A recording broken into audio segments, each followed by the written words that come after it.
Welcome, Director for Audit and your teams, and this is the 4th meeting. I thank you all very much.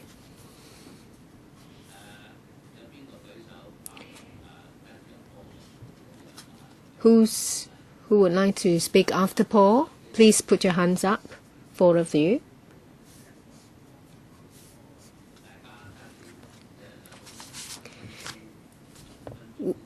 We have 2 hours, 10 or 15 minutes. 10 to 15 minutes then.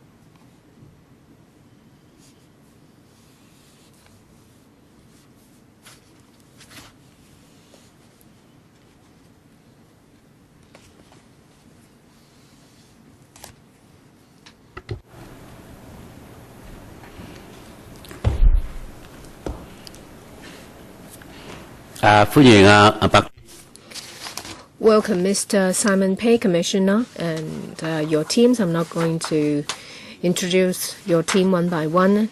Let's start. Legal advisor.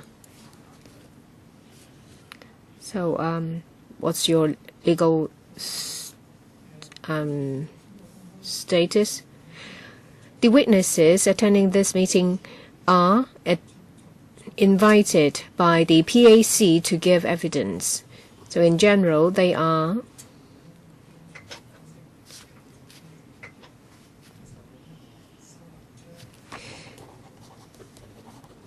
don't have the, they are not confined by Cap 3A2 as witnesses are summoned normally by the PAC.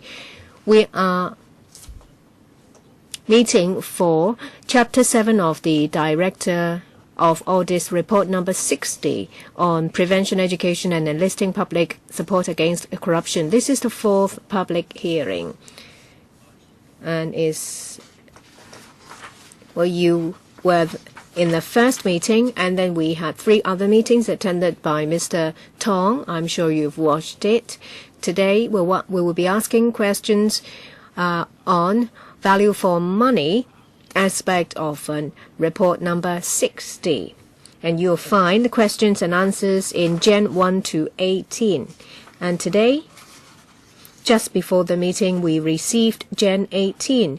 We did not have time to go through it. Perhaps next time we will ask question on this bundle. And last time you agreed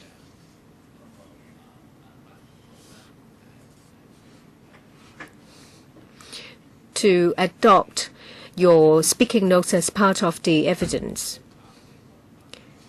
And we received from you answers to our questions.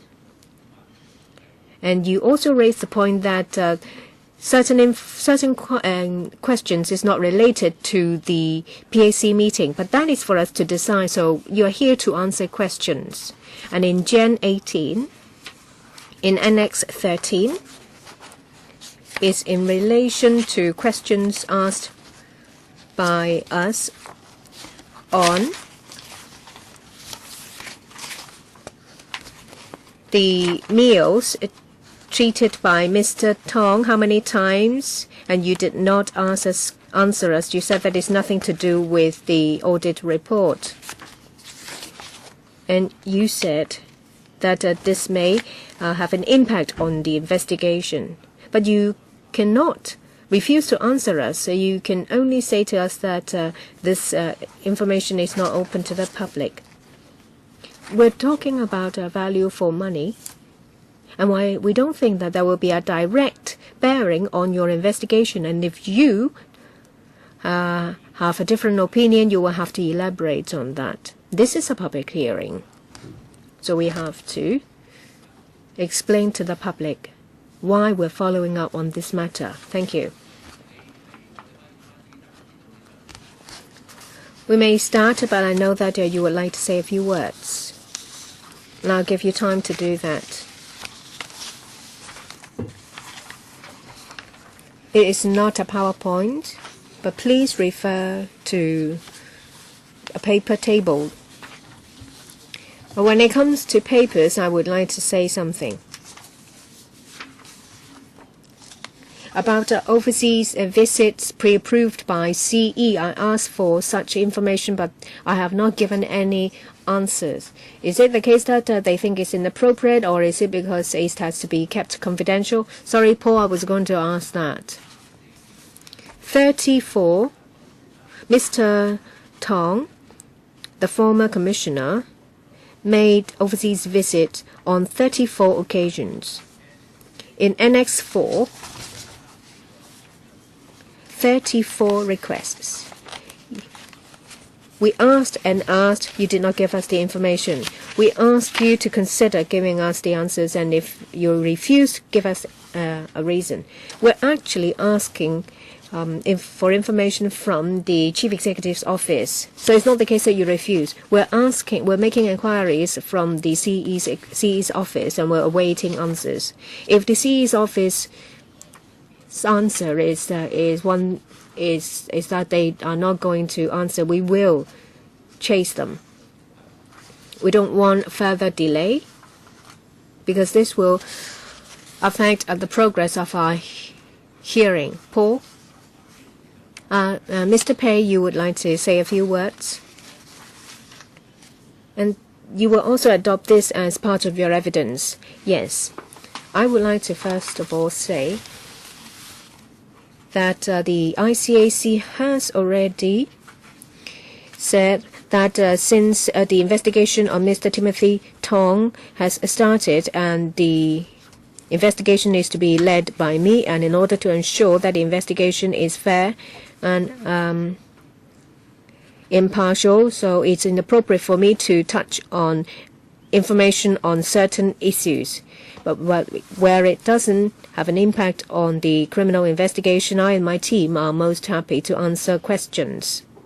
The second part is in relation to a part in the audit report, that is preventive education and enlisting public support against corruption. The Director for Audit said in the report that in this he has listed out our work in this regard. And I heard from previous hearings that in relation to the use of new media, there was little said. So with your approval, I would like to spend maybe 5 minutes to ask Ms. Mu to give you more information. She's the Director of Community Relations. But you have to elaborate on that. We won't accept your words simply saying that this will have an impact, because we have a reason to conduct this hearing, and you have to give us answers if you refuse to give us certain information. Ms. Mu? The work of the Community Relations Department falls on 2 parts. First, a face-to-face contact with the public to reach out to society for corruption prevention education, and the other area is publicizing anti-corruption messages through the mass media. In relation to face-to-face work, you will find the information on the ICAC's controlling officers report. Our targets include business organizations, government departments, public bodies, and youth. In the past 5 years, as you see that we have achieved all our work targets, and the figures are steady with no sign of dropping. You will find the information in Table 1. In some other areas, there is an increase. Say, for example, the number of business organizations contacted increased from about 1,330 in 2008 to 1,550 in 2012. And the number of business organizations which have used our prevention services increased from 400 to 560. And we have made wide use of the Internet to enhance the transparency of the Commission and to disseminate anti-corruption messages to different segments of the community. We also regularly update our website. 3 thematic websites for youth, teachers, business organizations, and professionals respectively have also been set up. Besides websites specifically on building management and clean elections were also in place. Please take a look of Table 2, where in fact it has been increased to 4.2 million visits in 2012 from 3.6 million in the year 2006. A variety of filmlets produced by us were also uploaded onto the ICAC channel. In the past 5 years, ICAC has increased the use of new media. For example, since 2009, we have been using YouTube, and since 2011, Facebook and Weibo to keep the public abreast of ICAC's latest important events and activities. And the viewership has also been enhanced. And in fact, you can see that we have seen a drop in the manpower level. But then we've been using the multifaceted channels, and we have been using the face-to-face approach, and therefore the overall efforts have increased. Say, for example, in relation to building management, in the past 5 years, despite ups and downs in the number of OCs that we contacted, but then we have increased the number of people reached from 12,700 in 2008 to 38,900 in 2012. And then in relation to the OCs, in years 2008 to 2010, 3 toolkits on maintenance, financial management, and data operation were distributed to all the 8,000 plus OCs. Apart from organizing proving exhibitions promoting clean building management, ICAC officers introduced the anti-corruption laws and related corruption prevention measures at workshops and seminars organized by HAD, Housing Society, and the URA. Substantial resources have been put on providing corruption prevention education building management to OCs in 2008 to 10. In 2011, we redeployed the resources to promote clean district council elections. As OCs in general requested for technical corruption prevention advice on the procedures of building management, for example, tendering procedures and work supervision, and therefore the Corruption Prevention Department, the CPD, therefore took over to produce CD-ROMs, posters, leaflets on corruption prevention measures for OCs. And tailor-made corruption prevention services were also offered by the CPD. 49 talks have been organized by the CPD for 3,100 OC members and provided 179 corruption prevention advice for 150 OCs in the years between 2008 to 2012. So I've already tabled the speech for your reference. Of course, we also agree with the report of the Audit Commission. We've looked at our work. Yes, we have been trying very hard. We hope that despite the low level of manpower, we should do our best to deliver our service. In the light of the recommendations of the Audit Commission and in the light of the suggestions that members make at today's meeting, we will take a fresh look of our work. We try to improve upon our previous work. Thank you. Director of Audit, I think you have read the document. I think you agree, do you? We've just received the information, but then in the course of an investigation, did you have such information? Well, the CRD has given information to us. Basically, all the information gave to us at that time has been reflected in the report. We can now start the questions, but then the questions have to be related to the perspective of value for money in Chapter 7 of Report 60. If you go beyond the scope, I have to ask you to justify the question. Members, first of all, Paul Che, and then Gary Chan, Alan Leung, Kenneth Leung, Leung Sing, in that order. So you have between 10 to 15 minutes time. So please watch the time limit. Paul. Thank you, Mr. Chairman. Well, we only got the information a moment ago. We didn't have time to digest the information. So please bear with me if I refer to things that may not have a direct relationship with the paper. First of all, let me talk about the manpower. It appears that both of you who spoke seemed to tell us that the ICAC's performance in recent years has improved. Contrary to our impression, Instead, you think that you have done your utmost. So if you don't mind, please go back to Gen 3. In particular, page 7. Please give them some time to get the paper. Gen 3, page 7.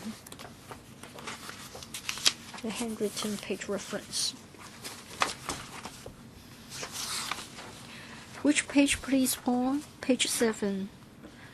The handwritten page reference. We haven't got Gen 1, 2, and 3. You haven't got it, so Secretariat, please. Do we have it?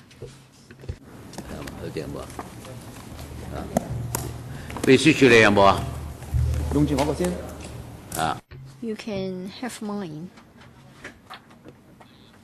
It doesn't matter. I think we can share the copy. I have a spare copy, if I may start with the question. Do we have Gen 3? Paul, since they just got it, so please ask your question in greater details so as to enable them to know what you're asking about and to be fair to them. So Gen 3, which part of the paper? Well, Gen 3, I think Ms. Mu has to take a good look of it. I think you have a stronger element of continuity because Ms. Pei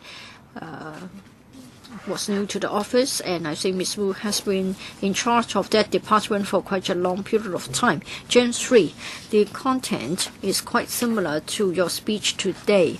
That is, it outlines the strategy of the work in recent years, as well as the changes in the strategies. I think to a certain extent, you try to explain why, in terms of manpower and other resources, it seems that they have been used on something else. So page 5 onwards, it seems that you are trying to justify the new work targets as well as the strategies. Pages 5, 6, and 7, and 8. Yes, Paul, please continue. Ms. Mu, on page 5, towards the end of it, you have said that you would make greater use of the internet,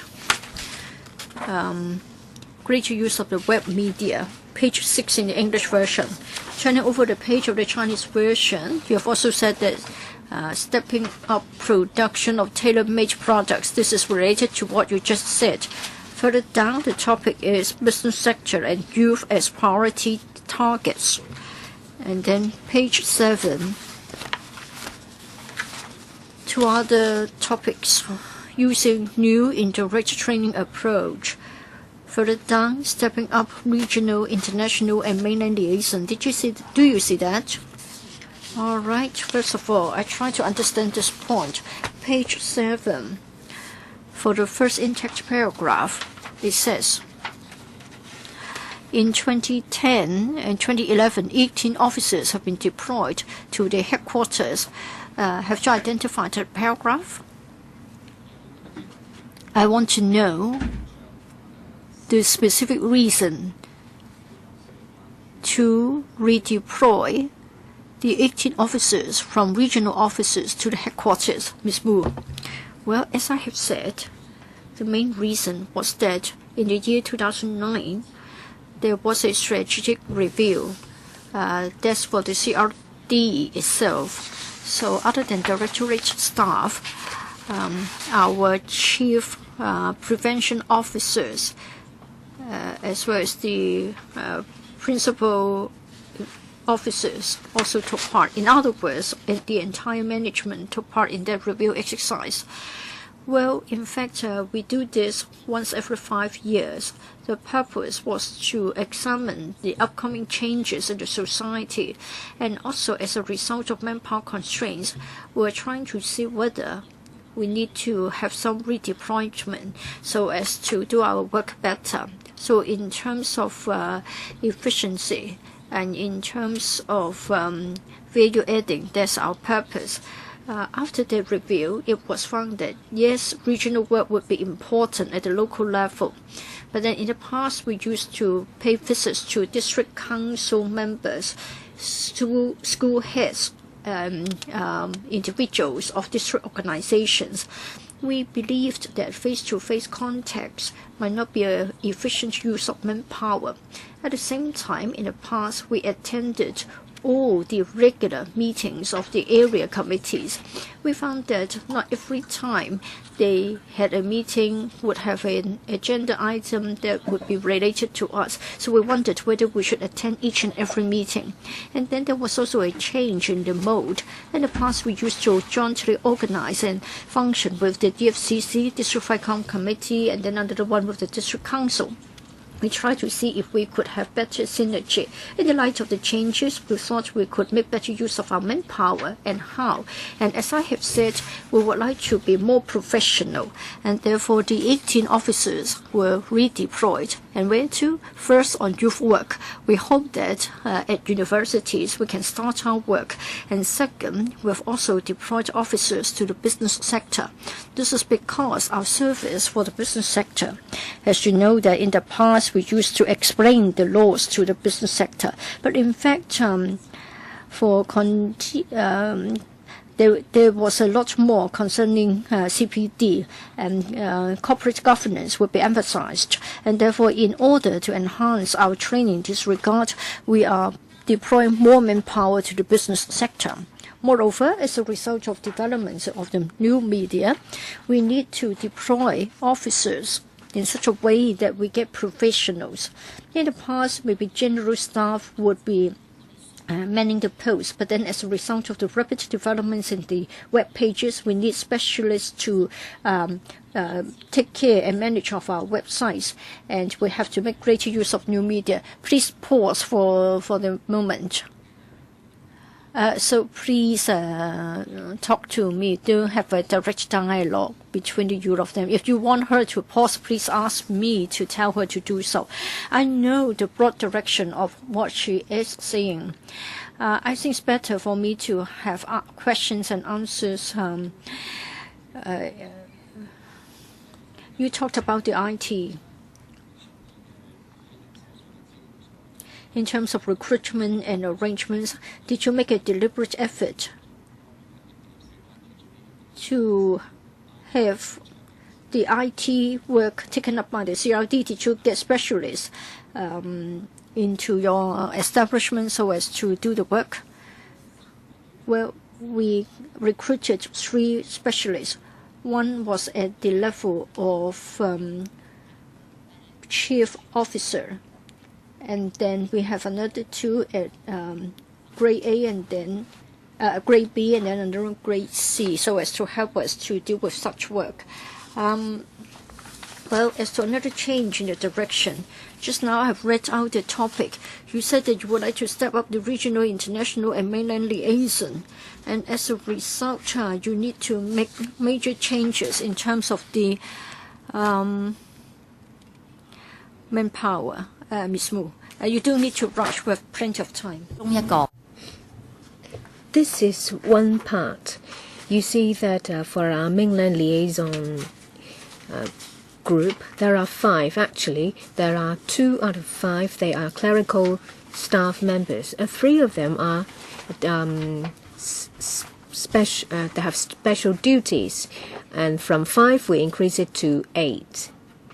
Well, actually, 5 of them have a special task on a mainland liaison, whereas the 3 of them clerical. So we've added 1 CACO UNL, and the other one is a chief CACO to promote our relationship with counterparts on the mainland and in overseas countries. So, in relation, well, actually, our committee, that is our Citizens Advisory Committee on Community Relations, have published a report saying that we should go along this direction. What document are you talking about? Can we get a copy?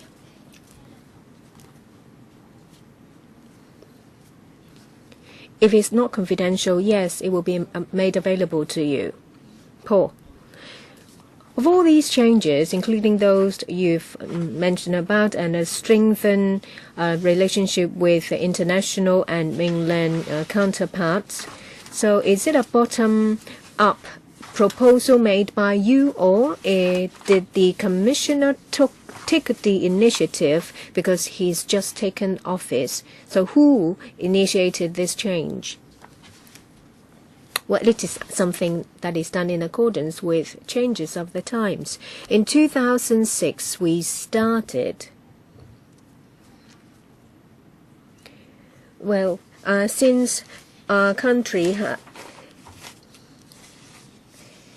has signified to be an international convention on corruption prevention, we will have to tie in with our work. And on the other hand,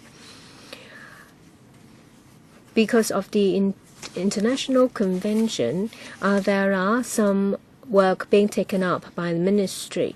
So starting from 2006, we've started to talk to the MOS, the Ministry of the Supervision. And in 2009, after we finished with the workshop, we think that when it comes to mainland liaison, it will be difficult for such a small pool of staff to take up so much work, hence the changes.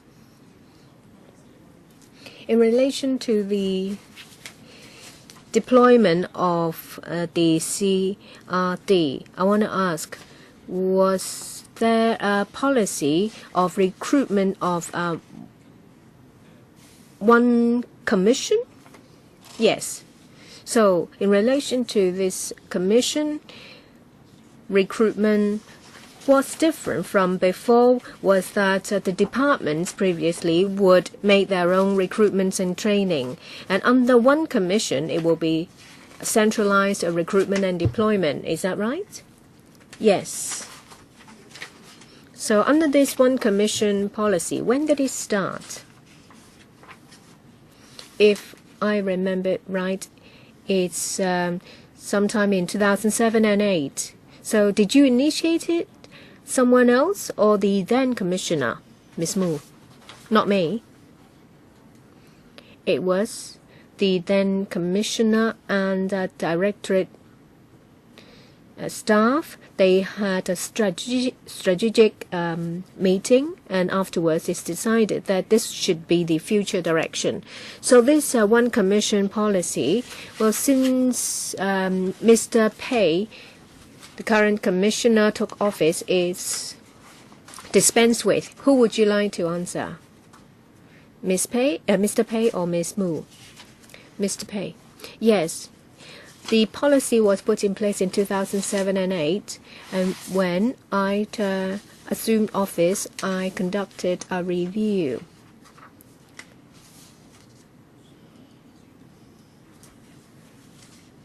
This policy aimed at recruiting staff members who can work in all three departments, that is, operations, corruption prevention, and community relations. After I've taken office, I've spoken to some senior higher-ranking officers. And in relation to operations and CRD, in 2007 and 2008, after we've recruited some staff, their training focused on operations. They had the whole set. And on top of that, corruption prevention and community relations training are added. After they've completed their training, the majority of them will go to operations department because of the proportion of our strength. And some of them will be assigned to corruption prevention department and the CRD for 12 to 18 months. Afterwards, they will be transferred back to the operations department. This policy was in place for a number of years, and the operations department and corruption prevention department found that it's problematic because of the change over 12 12 to 18 months, there will be a new batch of staff and you have to train them again. When these trainees will know that they will spend a very long time working in the operations department, because the strength of the operations department forms the bulk of our commission strength. And as a result, there is a gap, because when people move around so much that they don't tend to stay. So in the lower echelon, you find that there is a vacuum. They work for 12 to 18 months and then they leave. They don't stay. And as a result, I and a few directors of the department had a meeting and agree that one of the directors is that of the operations department. We think that this policy has been in place for a number of years and is not satisfactory. So we put it on hold and changed it and reverted it to the previous practice. That is, departments will make their own recruitment. Paul. Is it fair to say that this one commission recruitment policy is another reason why there are problems with the performance of the CRD? Ms. Mu. To be fair, our performance is not problematic. We worked very hard, but I agree with the legislator that the workload has increased because we have to train the staff. And as the commissioner said, that they've just been trained to help us. They will leave and a new batch will arrive to be trained. So it is rather tough for us. Is it fair to say that this is another so-called reform of the former commissioner, and this again, after a few years, is found to be not working and has to be reverted? So this is another example of a failed reform. Who is to take this? I think it's difficult for them to answer because this is our decision. Can you elaborate? Perhaps. Maybe you rephrase your question. So do you agree with this criticism, Mr. Pei? I'll put it this way. The one commission policy was tested for a number of years and is found to not to be very effective, and that's why we put it on hold. My last question. Is it fair to say that this policy was initiated and advocated by Mr. Tong, and when you took office, you didn't think it was a good idea, so you reverted it? Is it fair to say that? Mr. Pei, after I've taken office, I discussed it with the directors to get an understanding about the difficulties they encounter in their line of work, and this is one of the areas identified. We have had a very detailed review. We asked our trainers to conduct a review.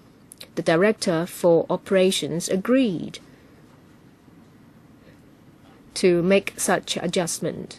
Paul, let's wrap it up this way. We will look at it from a value of money perspective, about how much they've done using how much money. Maybe you can tackle it in this way. I think the background is very clear. That's the manpower deployment. And of course, we will look at it from a value for money perspective. And I'll follow up if we have a chance. Mr. Gary Chan. In order to facilitate evidence collection and compilation of the report, well, I've asked a question on the former commissioner, but I'd like to ask the same question to the current commissioner. Now, it doesn't matter. You might have asked a question before, but you can ask the question again because we're talking about two different commissioners.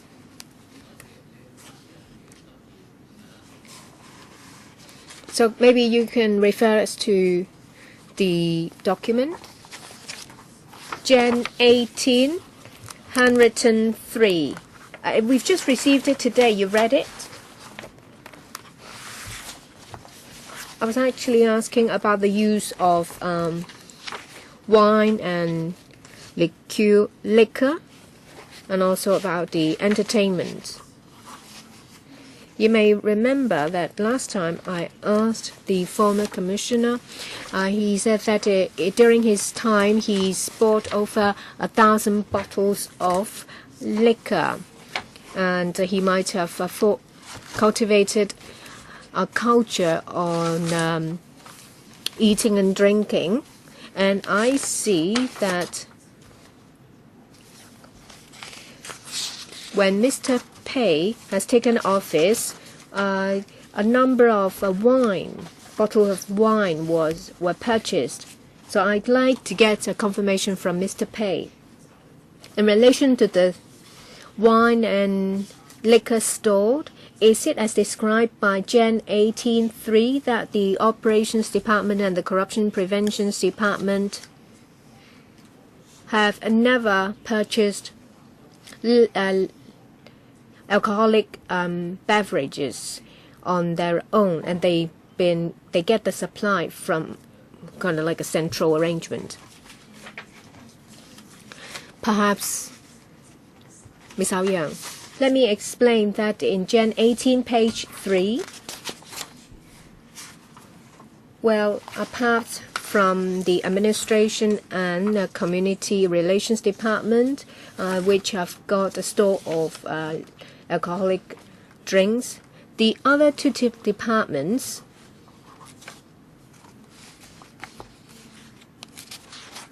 in Gen 13, page 1, I've already set out the total amount.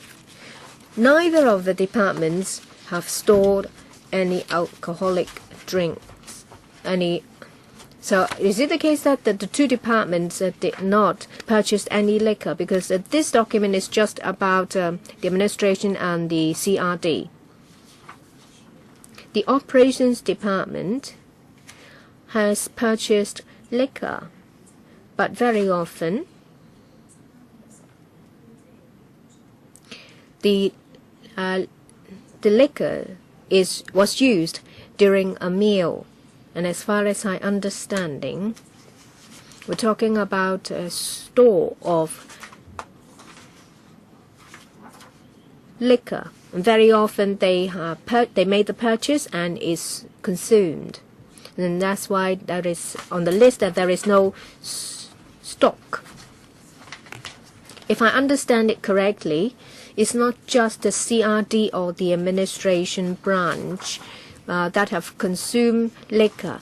There is a similar consumption of the Operations Department. They have incurred similar expenses, right? So for the consumption of liquor, is it added to the bill of the meal, or as pointed out by the report, there is a splitting of bills? Thank you. We have referred to the records. The CRD, as explained previously,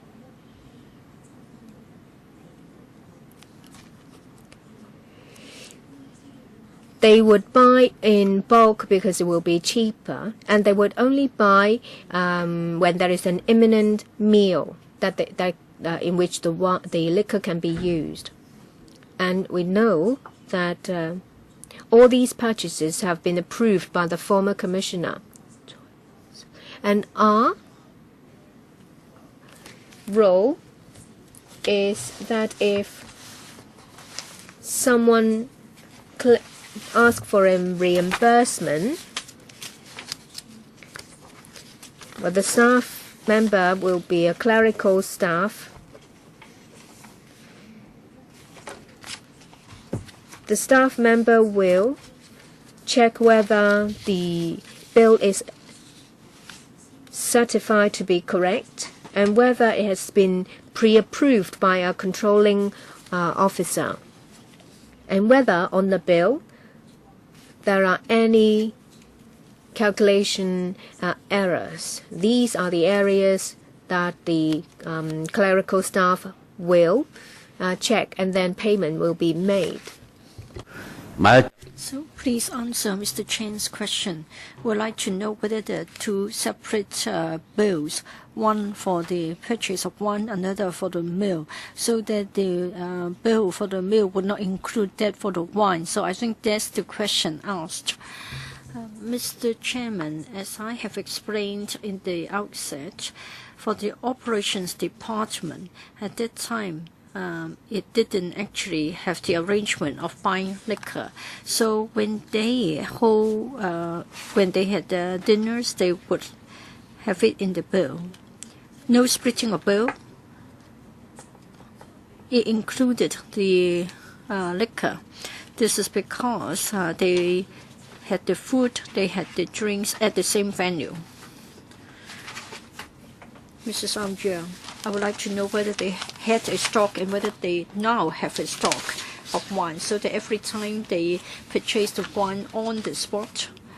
Mrs. AU-YEUNG, my understanding is that, well, in fact, I only reported duty in September last year.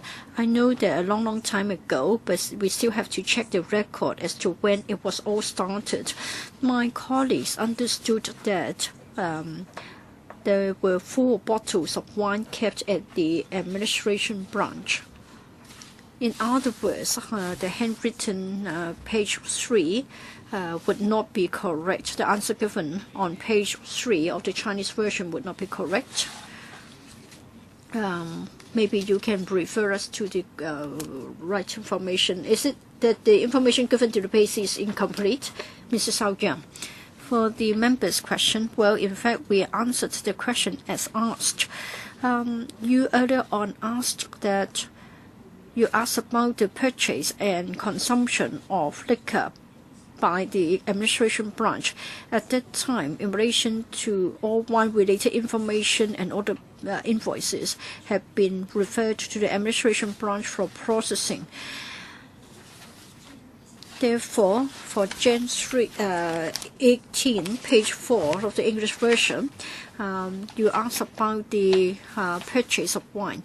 So everything is with the CRD as well as the administration branch. Well, for ICAC's information given to us earlier, should there be expenditure on wine? Usually, that would exceed 450 or 300 plus in relation to the limits for the per capita meal expenses. Now, it is said that the operations department bought wine and it had the approval of the former commissioner. Is that the case, Mrs. AU-YEUNG? For the operations department to entertain guests, well, the operations department's head would give approval. So commissioner would not be aware of it, and his approval would not be needed unless the entertainment was carried out by the Ops Department upon the instruction of the Commissioner. Mr. Chairman, I want to clarify this point. For the Operations Department and the CPD, let's not just focus on the Ops Department. Let's also include the CPD. So what about the arrangements? What about the consumption of liquor by the CPD? Mrs. AU-YEUNG. Well, for the Operations Department, it itself cannot approve any entertainment. Its head cannot do so. If the operations department needs to have entertainment and needs to incur expenditure, it must have the approval of the commissioner. We looked up our records, and then for the corruption prevention department, it did not incur any entertainment in relation to the acquisition and the consumption of liquor. Gary Chen. Well, for the administration branch as well as the CRD, they both had purchased wine. If we add that together with the commissioner's wine stock, that would be alarming. Mr. Pei, do you think that the culture is rather serious, and do you have measures to reduce this sort of activities? Mr. Pei, let me give a general reply. Since I took up the post, I haven't observed that there is a drinking culture among our ICAC officers. Now, for this audit report, and for the sake of the PAC hearing, we looked up the record, and then it was then that I found that there was the acquisition of so many bottles of wine and liquor. Now, since we have already put together all the liquor in the administration branch for our stock, as presented to you, that's already the current stock. You talked about a drinking culture. I myself do not observe any drinking culture, and within my term, we seldom use liquor when we have entertainment. Is more for sort of protocol, and we didn't use hard liquor. And we are having a discussion internally. My initial thinking is that we will freeze the stock of wine and hard liquor kept. And then I'm talking to my colleagues. What I intend to do is as follows. For a time being, we should impose a ban on the acquisition of liquor.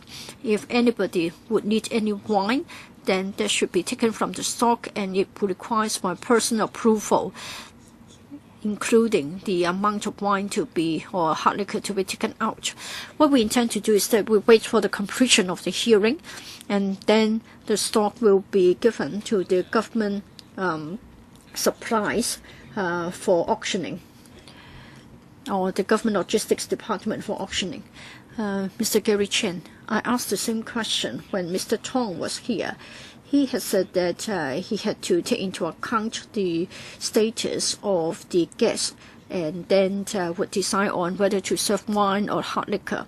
So, Commissioner and CRD's head, when you entertain guests other than what we have read in the newspapers, say for example, officials from the liaison officer, did you also meet with the representatives of the Chinese Central People's Government?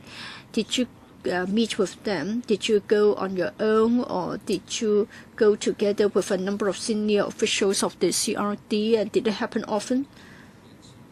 Mr. Pei, I didn't entertain on too many occasions, but every time I was accompanied by other ICAC officers.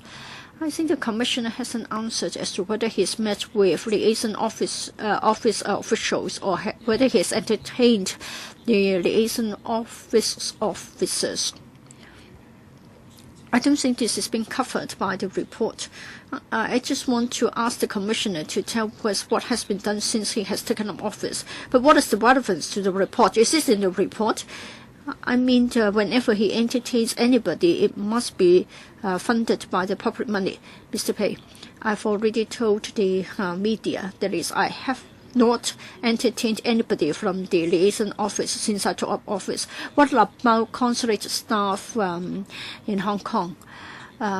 Yes, on one occasion I almost I invited all the consul general in Hong Kong.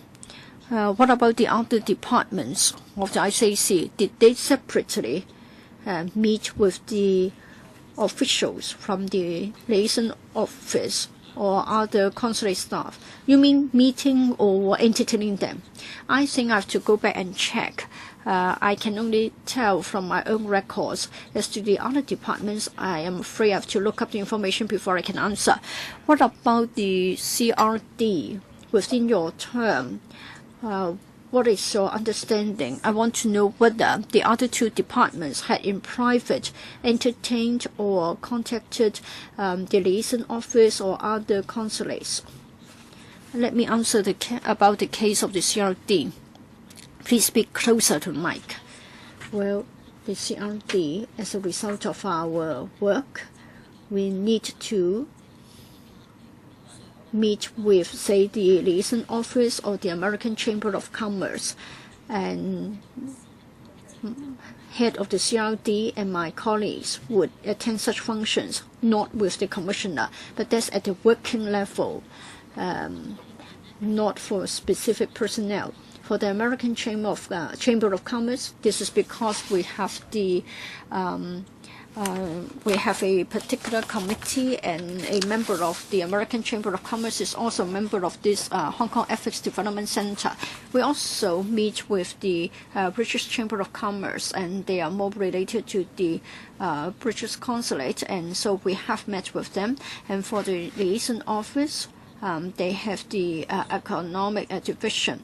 And then whenever we hold activities for SMEs, we need to ask them to make arrangements to invite the Ministry of Commerce to tell us about the CEPA as well as the economic development on the mainland. For the other departments, I think, as the Commissioner has said, I think we have to go back to check the information.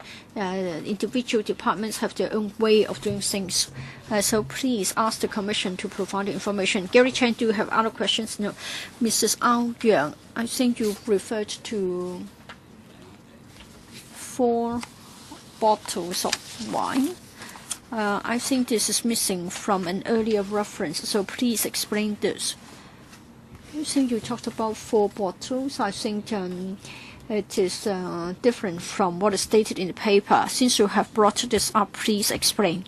Well, for the 4 bottles of liquor, they have been kept with the headquarters of the administration branch. It's a matter of looking up the information. Well, in Gen 3 and in Gen 13, we have already given the information. Well, as stated in Gen 3, well, the administration branch would cover all the wine or liquor acquired by the Commission as a whole. Next, Ellen. I hope the witnesses attending today's meeting would understand that the committee is carrying out an investigation from the value for money aspect, because we see in Chapter 7 of report number 60 that during the 5 years of the former commissioner, there is an increase of public funding allocation to the ICAC. But when it comes to galvanizing the local public to support against corruption, the indicators or the figures have been dropping. And I'd like to point out to Ms. Mu that personally I do not accept at all Table 1 in the confidential paper that Ms. Mu submitted, because it has skillfully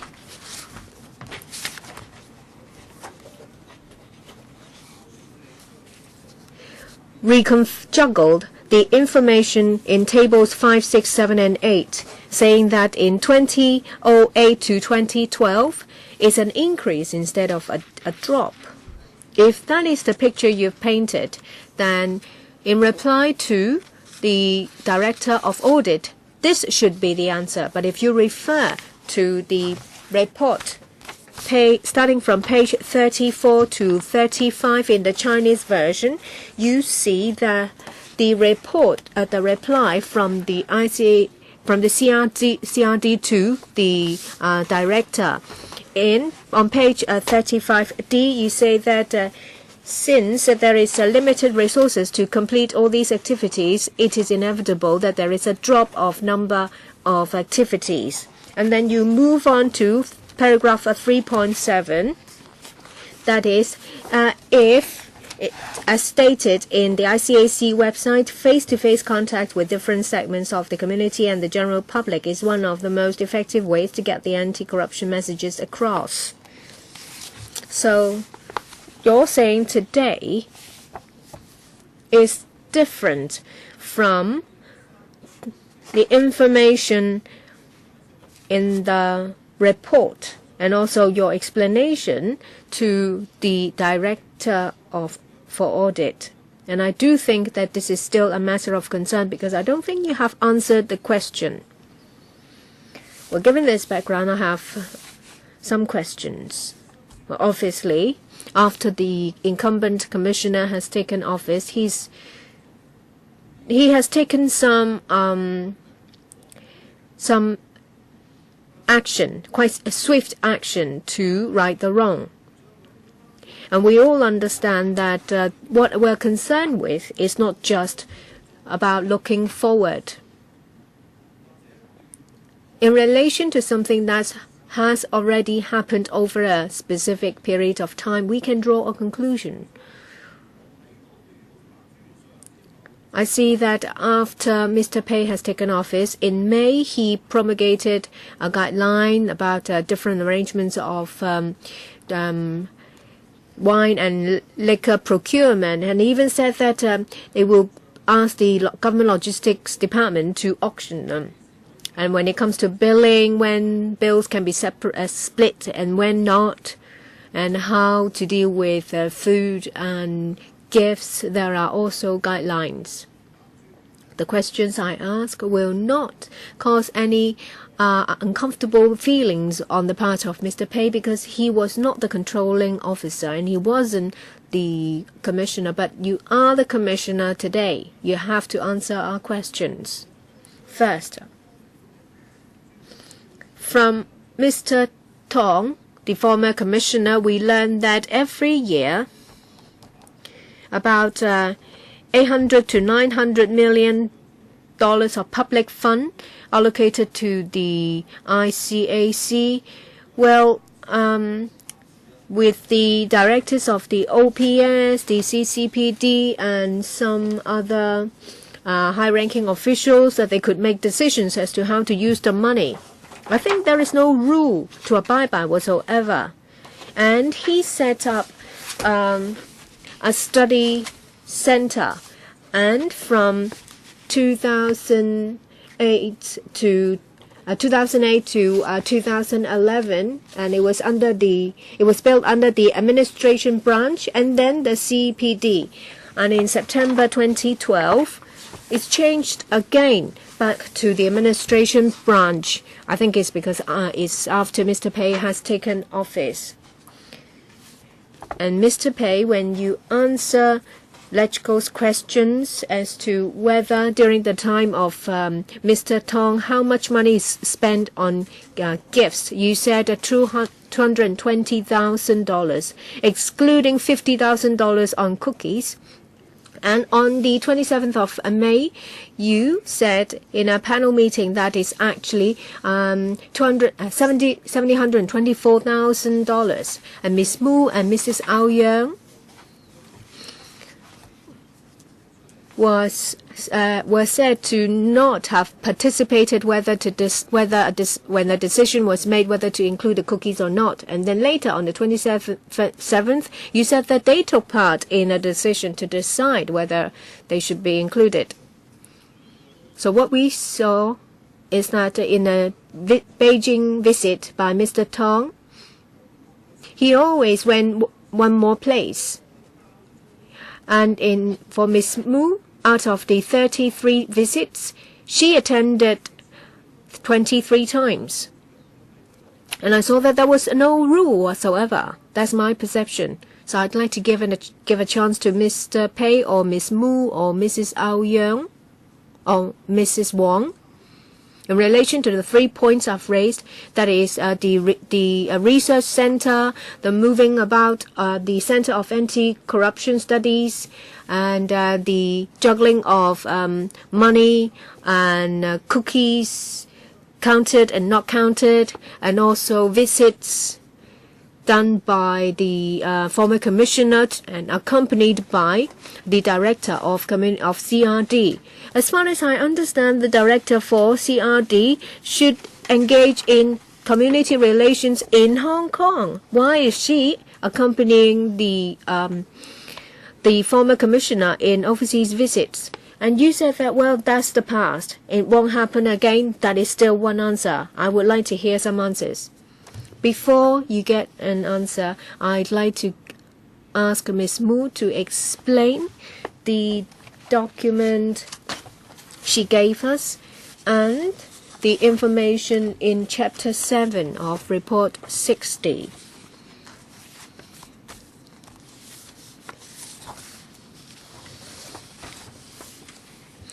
Ms. Mu, you may explain why in the report there is one saying and why you did not produce the figure you produced today.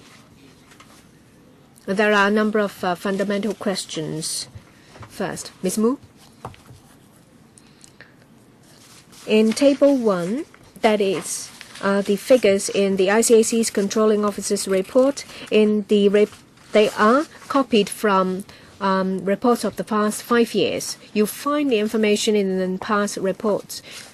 The Commission may, the Director for Audit may elaborate on that.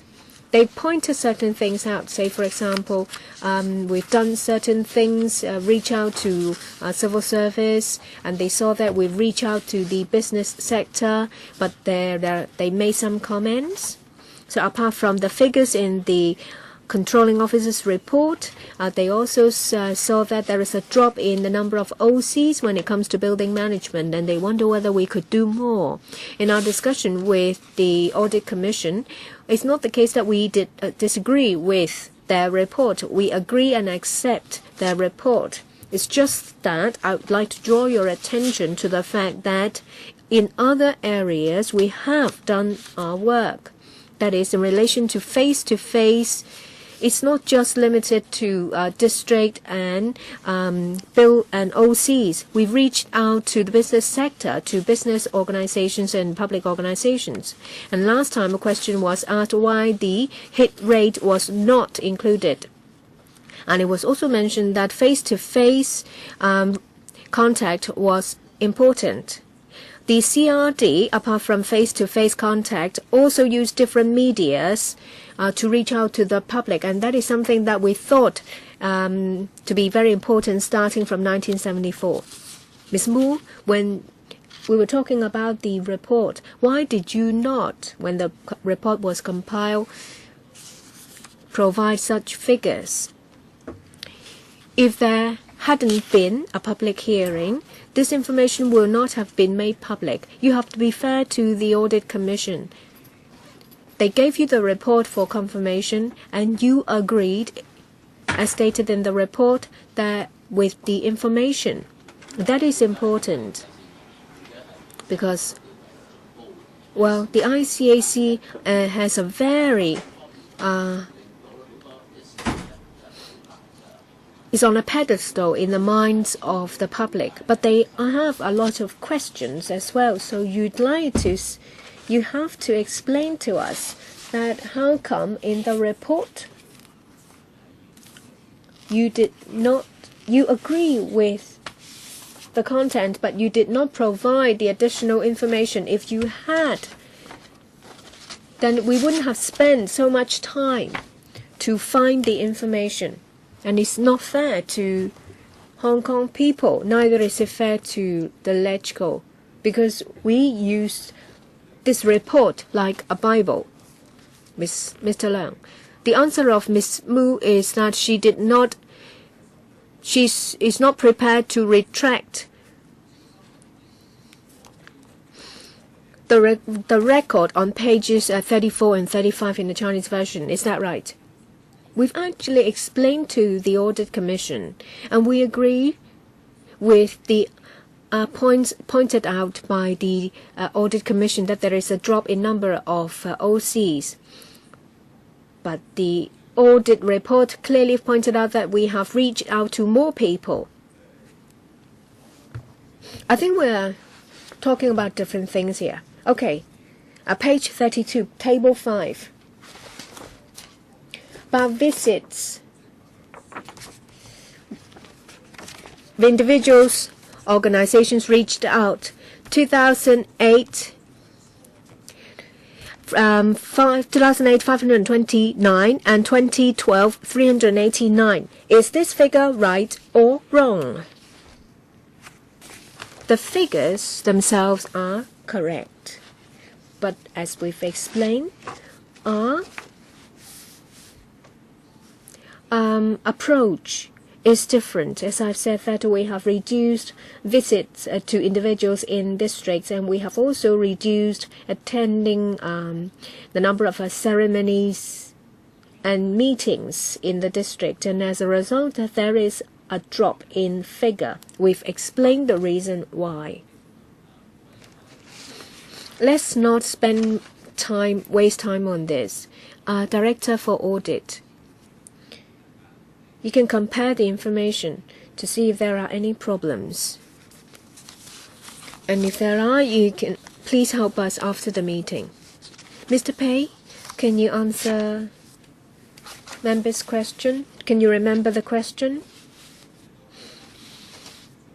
Chairman, you have asked the question. And on this basis, I will continue. The basis I have is that witnesses attending this meeting, in particular, Director for CRD, Ms. Julie Mu, does not challenge tables 5 to 8 and also paragraph 3.6. That is in relation to the information and what was recorded to have been said from her to the Director for Audit. Do you agree? Yes, I agree. I agree. Yes, the report is confirmed. Yes, then on this basis, I would like to follow up on my previous questions. First, in relation to cookies. At the beginning, the Commissioner, Mr. Pei, said that he did not know that Ms. Mu took part in a decision to decide that cookies were not included. And later he changed his saying. He said that Ms. Mu and Mrs. Wong participated in the decision making. I'd like to ask Mr. Pei why there is a discrepancy and how come that the figure spent by Mr. Tong changed from 220,000 to 724,000.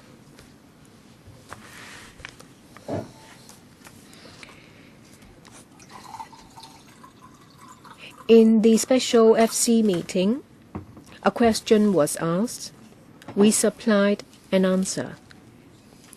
On the 9th of April, when we attended a meeting, a member asked us for detailed information. We've retrieved the information and we had to meet the deadline. What we did was to copy the information from the file. I recall that it's about 210,000 or 220,000. We supplied the figure to the LIAW and also to the media, and there were reports saying that this is only part of the total. Then we got the receipts from the accounts department and went through it thoroughly. And we spent a lot of manpower on it. And on the 25th of May, when I attended a security panel meeting, I corrected the figure. And in relation to gifts to officials, by comparison, we found that there are errors. Mr. Tong's visit to Bali, there were gifts given that were not recorded. There are also gifts in the form of food and biscuits. We've done the calculation is about $50,000. And in relation why cakes and biscuits were not included in the first place, I would ask the director to give you the detail. Ms. Mu. At the beginning, legislators asked the ICAC for information in relation to the number of times gifts were given and the amount given by the former commissioner. And this work was done by the administration branch. And I, with the Assistant Director for Administration, Mrs. Wong, worked together, and our understanding was that this is of a nature of a souvenir. That's why food was not included. And we calculated the number of times and the amount, and we sent the information to the LIAW. And on the 9th of April, there was a meeting, and after the meeting, we were asked to give a breakdown, a list. But that request did not reach me. It's a follow-up question. So, as the staff work on the list. So in relation to the previous saying that we were not involved, it was about, it wasn't the case that we decide to exclude the item on cookies on the list. But a list was compiled based on the understanding obtained at that time. Of course, we realized that the list is not it's a better form, and the situation wasn't satisfactory, and that's why we changed it. Ellen, I have other questions, but I don't want to take up too much time, so I will just line up again. We don't actually mind the exact value of the expenditure.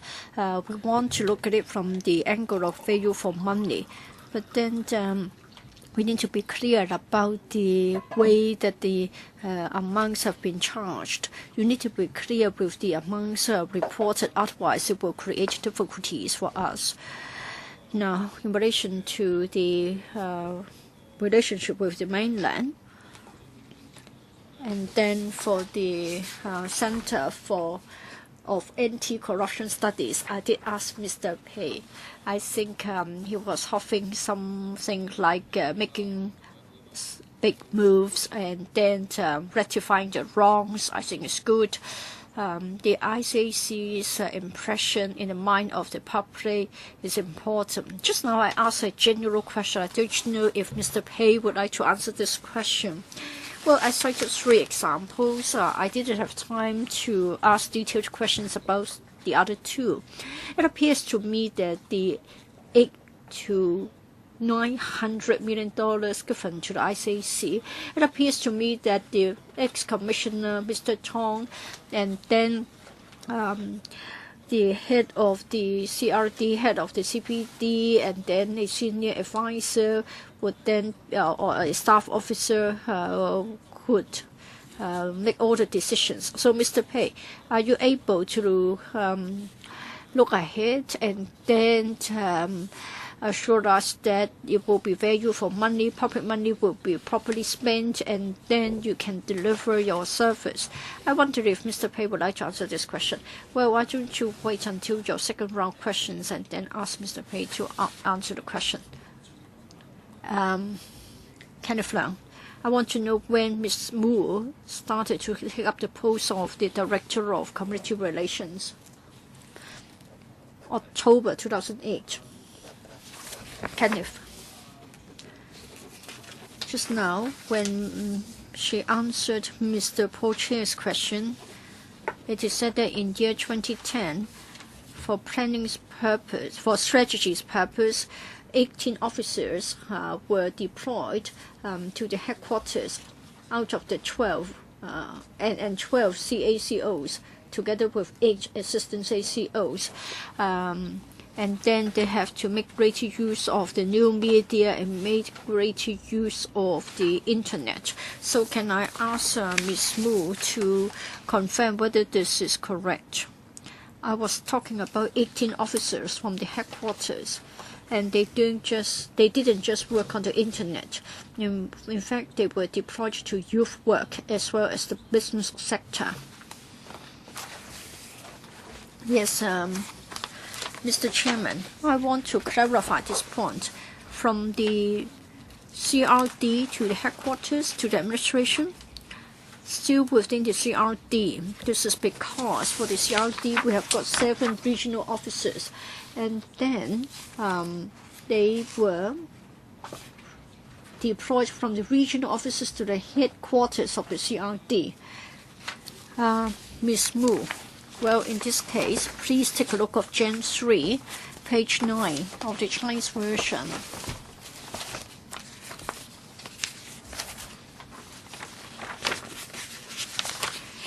Page 9 of Gen 3 is a table.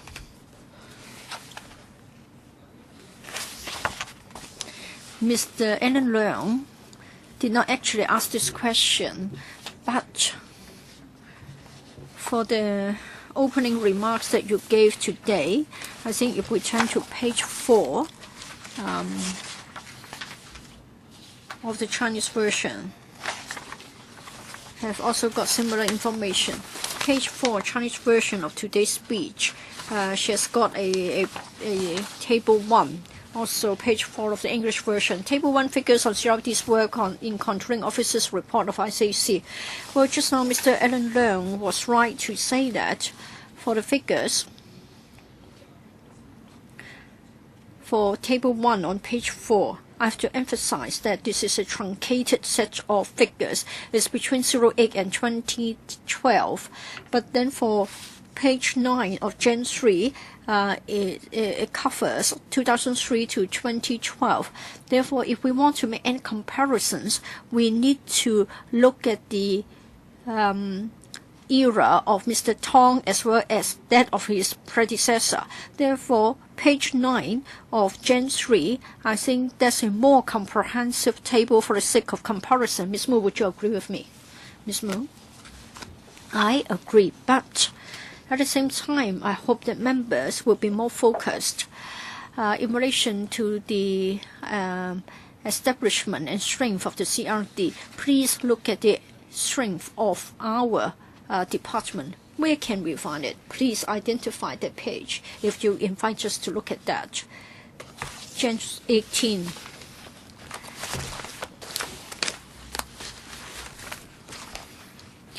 When members ask questions, we will point out the page reference.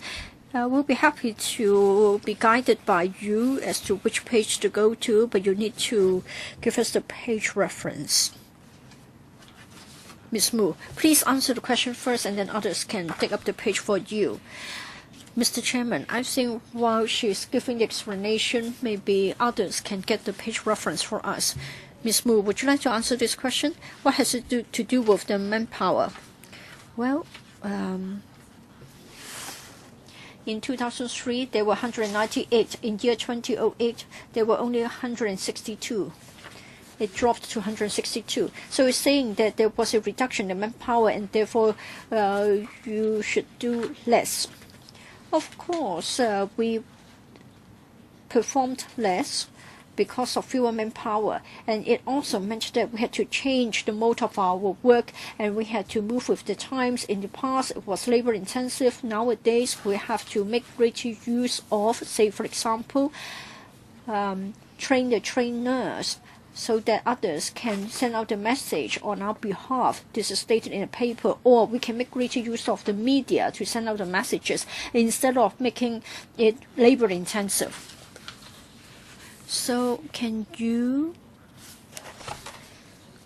look at the table on page 9? Yes, everybody has got that, Gen 3. Ms. Mu would like us to look at a particular one. Gen 1. Annex 18. No, Gen 3. No, Gen 1. Gen 1, Annex 18, and that's about the establishment and the strength. It doesn't matter, can you just go on with your questions? Well, Mr. Chairman, I don't quite understand when it comes to the board direction. Well, for a number of years, we can see that for the ICAC's expenditure, well, every year the FC is giving you more money, and yet you say that there has been less manpower and therefore the output has been reduced. As of now, I still can't understand why you can give such an interpretation to this scenario, Ms. Mu. Well, if you have said that you are relying on the new media to contact the people, well, I think if you spend $1 on the new media, then you could have reached more people and you could have generated more results. But for the total budget of the ICAC, it has been increasing all the time in the past few years, and yet your head count has decreased. In particular, the head count for the CRD. I don't know where the additional money has gone. So that's the core issue. Ms. Mu, do you understand his question? I'll try to answer. I'll try to understand the question. If you're talking about an increase in the publicity vote of the CRD, then I can answer the question. Now, for publicity expenditure, it has increased. I think you all know that for the cost to produce anything for the website, it has gone up a lot. Say, for example, for the ICAC drama series, it cost us $2 million in year 2004. Year 2007, $4 million. In 2009, the cost went up to $6 million because of high-definition TV. And then for the next round, it will cost us $8 million to produce the ICAC drama series.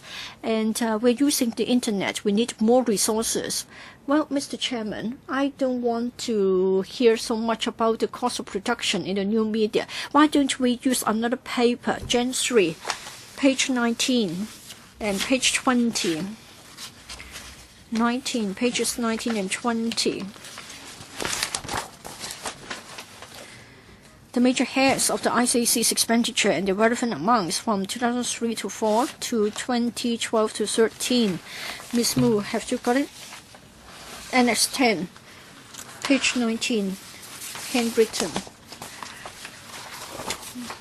Yes, please ask the question. Well, we can see that in relation to the item salaries, well, 0708, the figure is $535 million. If you turn over the page to page 20, I think there has been a sharp rise in relation to salaries. It was now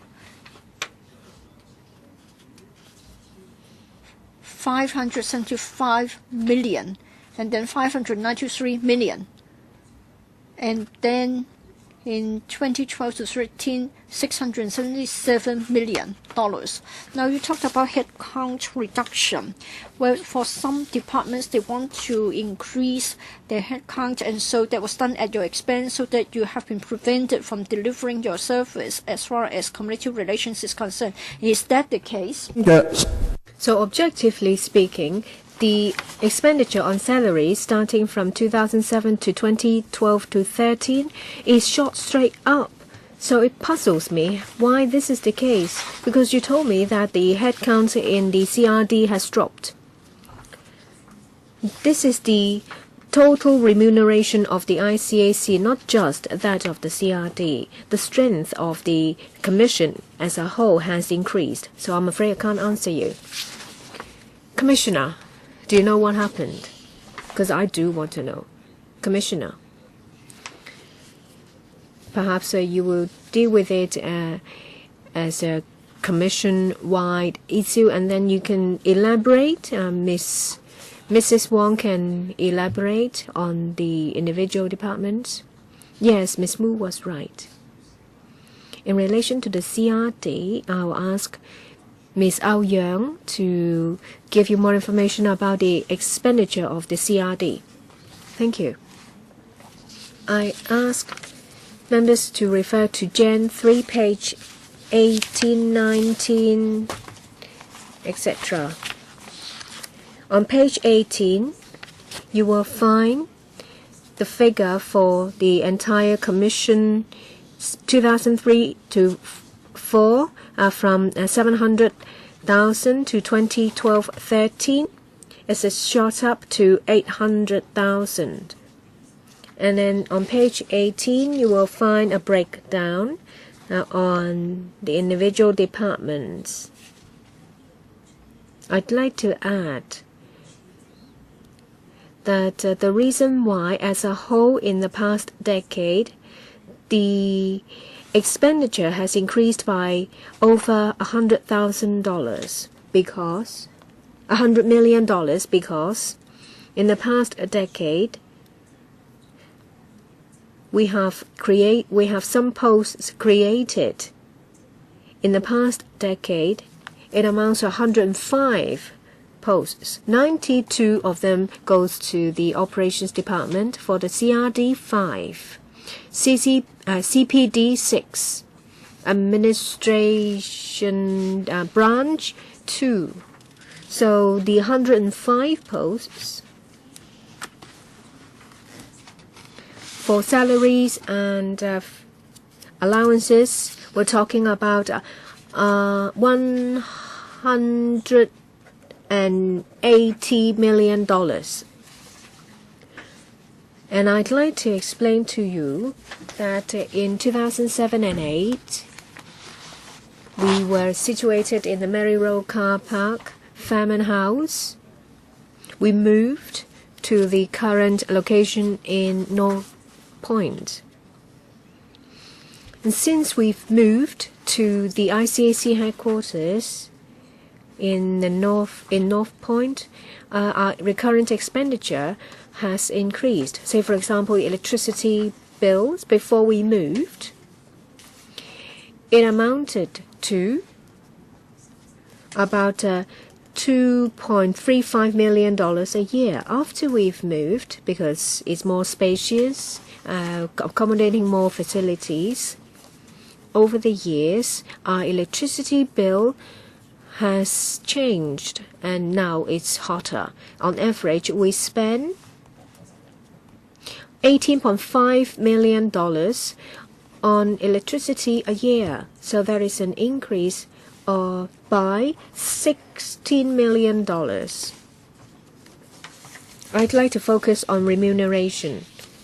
I heard from Ms. AU-YEUNG that under CRD, 5 more posts have been added. But I also heard that there is a reduction of manpower in the CRD, and as a result, the output of the department has dropped because they have spent resources on new media. So what's the truth?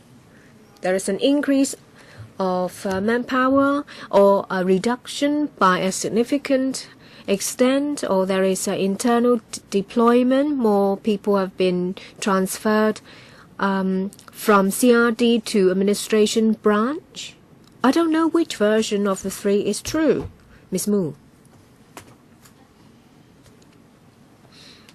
You can see that at that time, well, the increase of number of posts is from 179 to 183. That was 2008. What page number? Annex 18 of Gen 1. Gen 1, 18.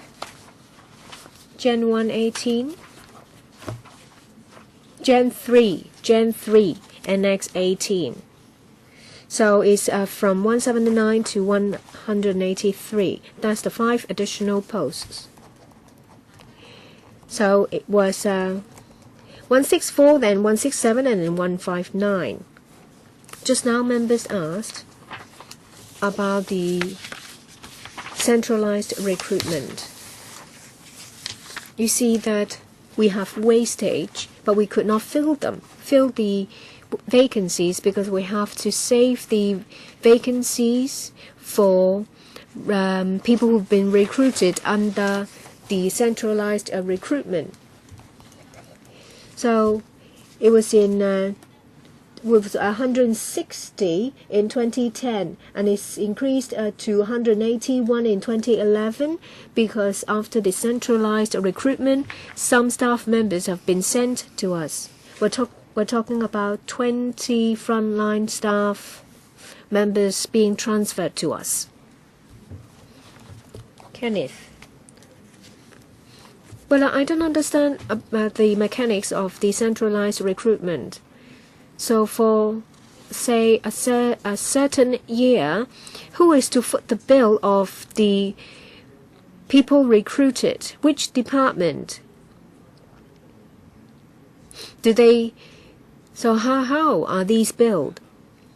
Ms. AU-YEUNG, are you going to take this question?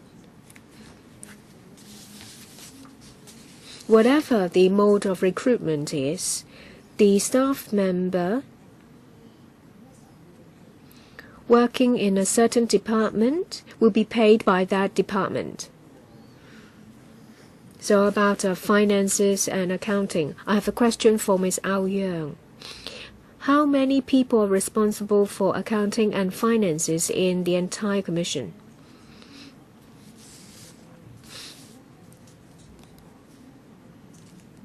Apart from the administration branch, where there is a finance team, under the 3 departments, there are administrative staff. They are responsible for financial matters. And in the finance unit in the administration branch, there are 9 staff members. One of them is an executive officer who is in charge. Under the executive officers, they are clerical staff. Chairman, my question is on people who are specialized in finances and accounting, not EO. So are there any professional accountants working in the commission and who are responsible for financial control, controlling matters? We don't have such posts in our establishment. So those responsible for this matter, who are they? In each department, there is a team working on the finances. Who are they? Actually, there is no professional accounting staff members responsible for our financial affairs. That is the same for government departments. And in general, an executive officer will be responsible for our books. So for the Treasury, Ms. AU-YEUNG mentioned about other government departments. So I would like to ask the Director for Audit. A lot of government departments have their books or accounts handled by the Treasury. Is that correct? I'm talking about big departments. My understanding is that the Treasury has a special team working in different departments, whereas in the Commissioner... Sorry, speakers off mic. Esther? In the establishment of each department, it's not necessarily the case that there is a professional accounting staff from the Treasury. It depends on the size of the department. Say, for example, the Education Bureau, yes, but not every department or bureau. Some of them are from the administrative ring. Just some background information. There is $800 million annually for the ICAC, and it's for the executive officers who handle that. So is there an internal audit mechanism? There is no internal audit in the ICAC. Although there is no internal audit, we have to meet the requirements of the government and the Treasury. We are subject to the audit of the Audit Commission, and the Treasury will send people to to check us, and so will the Government Logistics Department. 2 more questions and I will pass. Every year you said that the Audit Commission will look at your accounts. Does it mean that the Audit Commission will conduct an audit every year on you? Is it regular or not? So by what you've said, what will they be looking at, the Audit Commission? Ms. AU-YEUNG. When the Audit Commission looks at us, it's not like this report that is on value for money matters. Every year they will come to us and conduct a random checks on our bills and accounting entries to see if all government regulations have been met or rules have been met. He said the Treasury will also look at your accounting entries, how often and on what. The Treasury doesn't personally visit us wherever there is a change in our establishment or change in our accounting entries. We have to inform the Treasury. Mr. Leung-sing, to be followed by Mr. Raymond Wong. I want to ask about the prevention education, the content and also the modes.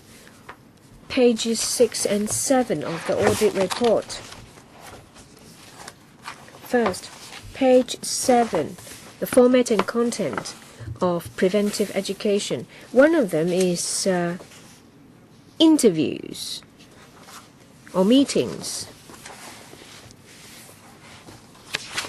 And I see that this related to activities or entertainment. It says meeting for networking purpose and entrenching support. CRD staff attend functions of organizations.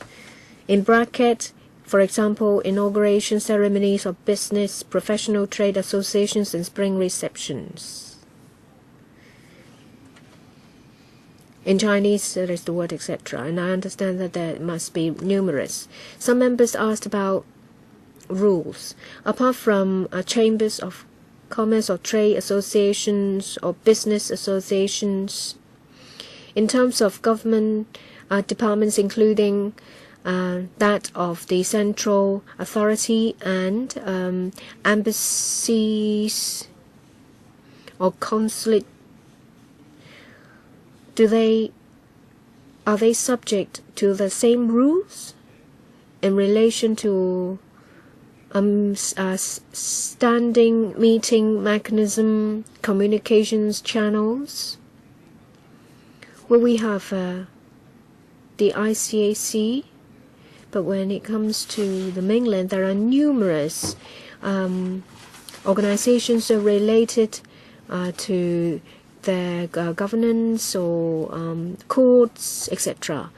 So there are so many counterparts. How can you have an effective way to reach out to all of them?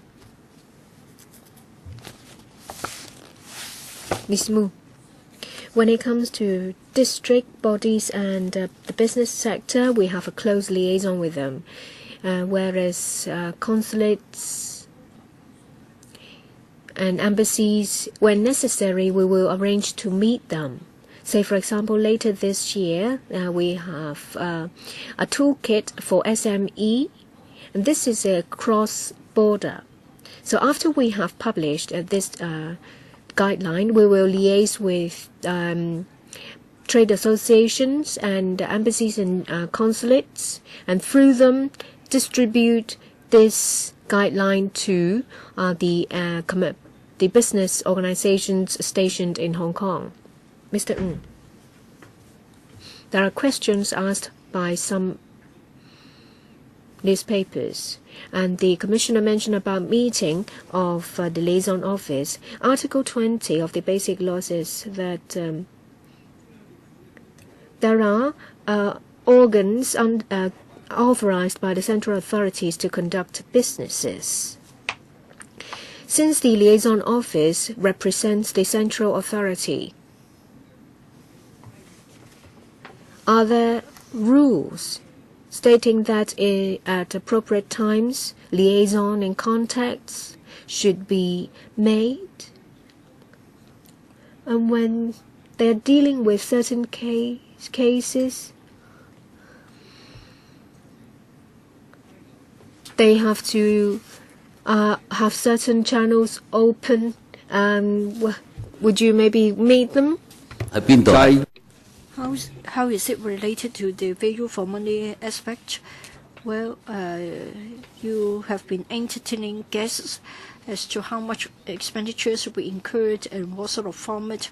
I think you need to have some rules and guidelines. Now, for the ICAC, you do have the standing orders. I just wonder whether under the standing orders you need to come up with some guidelines so that the relevant departments, including the CRD, to follow, so as not to give people the wrong impression that whenever you approach the liaison office, it is wrong. When you go to the liaison office, you try to disclose details of individual cases to certain persons. I think you only need to comment on the standing orders. Thank you, Mr. Chairman. Under the liaison office, there is this monitoring office representing the Supreme People's Procuratorate, as well as the Ministry of Supervision. For the two organizations, you mean the one set up in 1997 or after 1997? Yes, please set up with the background. It's our counterpart. They are our counterparts, so there's a need for liaison.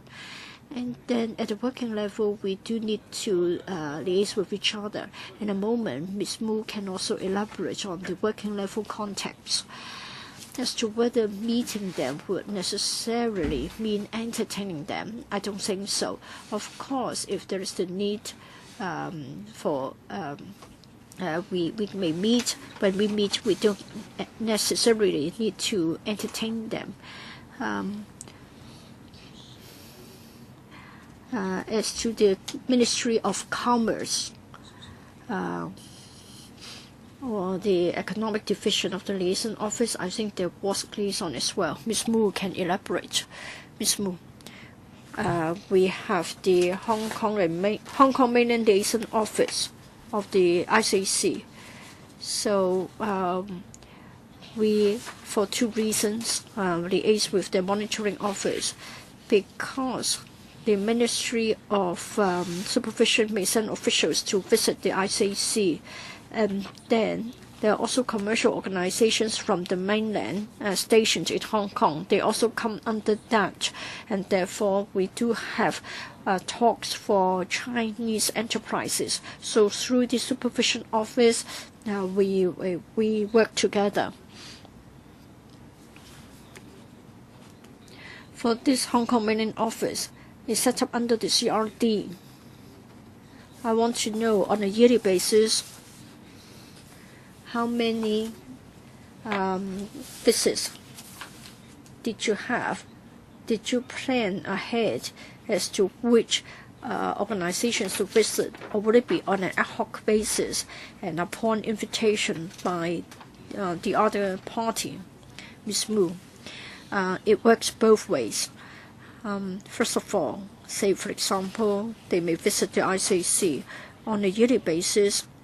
We'll try to assess the capacity of receiving guests, and we also have plans for visits from our counterparts.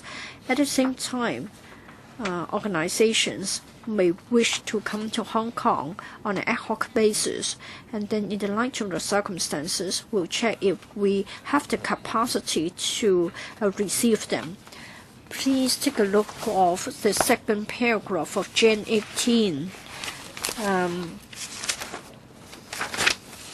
In February 1997, they set up the Hong Kong Mainland Liaison Office. So, Ms. Mu, I think if you refer to this point, it's easier to explain the issue. It's better than just giving us bits and pieces. So please take a look of that particular paragraph. Annex 6 to Jan 18.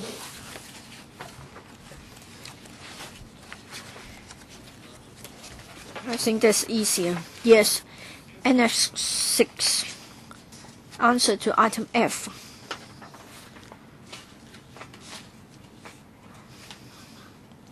Since 1988, we have had the mutual case assistance scheme with the Guangdong Provincial People's Procuratorate.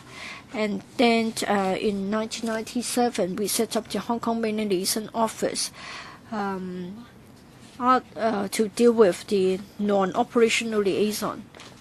And we deal with our counterparts on the mainland and Macau, SAR. Mr. Ng, on the 27th of May, Mr. Pei, in his speech, in relation to paragraph 6 and 7, referred. Mr. Ng, just a moment, please. Let's see if we have got the paper or not. Yes, please. In paragraph 6, that's about the presentation of souvenirs. I understand that the rules have been tightened in relation to the presentation of gifts and souvenirs. I have read your supplementary information. I think you're trying to present souvenirs with ICAC logos. If you want to tighten up the rules, in what way you need to tighten up? And what about the ones that you are using? Can they still be used? Mr. Pei, is all round. In other words,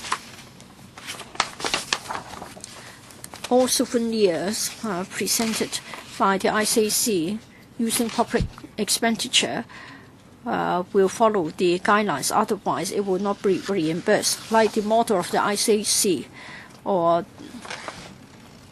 the ICAC plaque. Otherwise, we can't acquire other sorts of souvenirs. If I may ask a question concerning paragraph 7, I think it's just that in the light of the recent claims in the LIAW and the media that $1 million have been spent by the ex-commissioner on gifts and souvenirs, and it is said that the facts are not like that, and so you would like to carry out a clarification.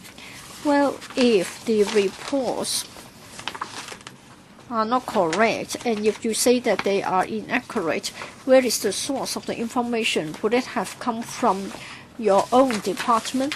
And then would it be sort of a far cry from your slogan that the ICAC keeps everything confidential? Are you going to do anything to prevent the leakage of information? Your question is good, but I'm afraid this is not quite relevant to the value for money investigation. I think you have already stated that point. Please ask the question again. Well, if the figures have come from within the LIAW, from the ICAC, and if they're misleading, then it would affect our view of the value for money studies. And if the information leaked is partially true, then it must be a loophole. It means that we may have other views on your work as well as your value for money studies. Commissioner, for the information circulating in the media as to their source, I don't know.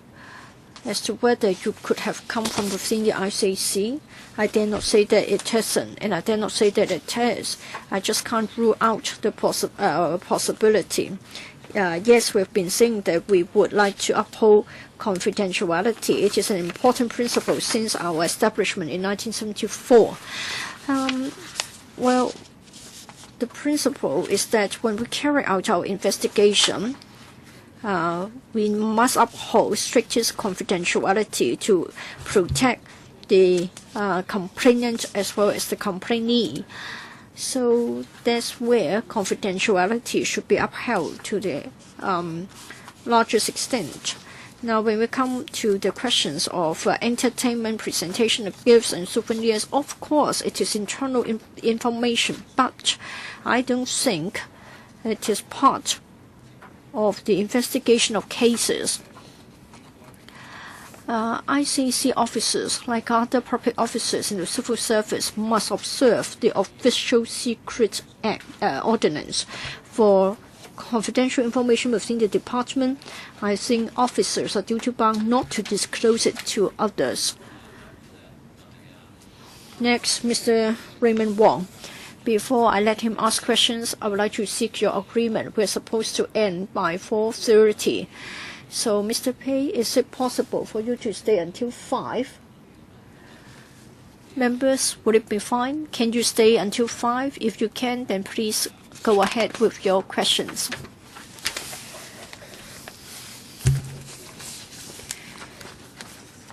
Confidentiality.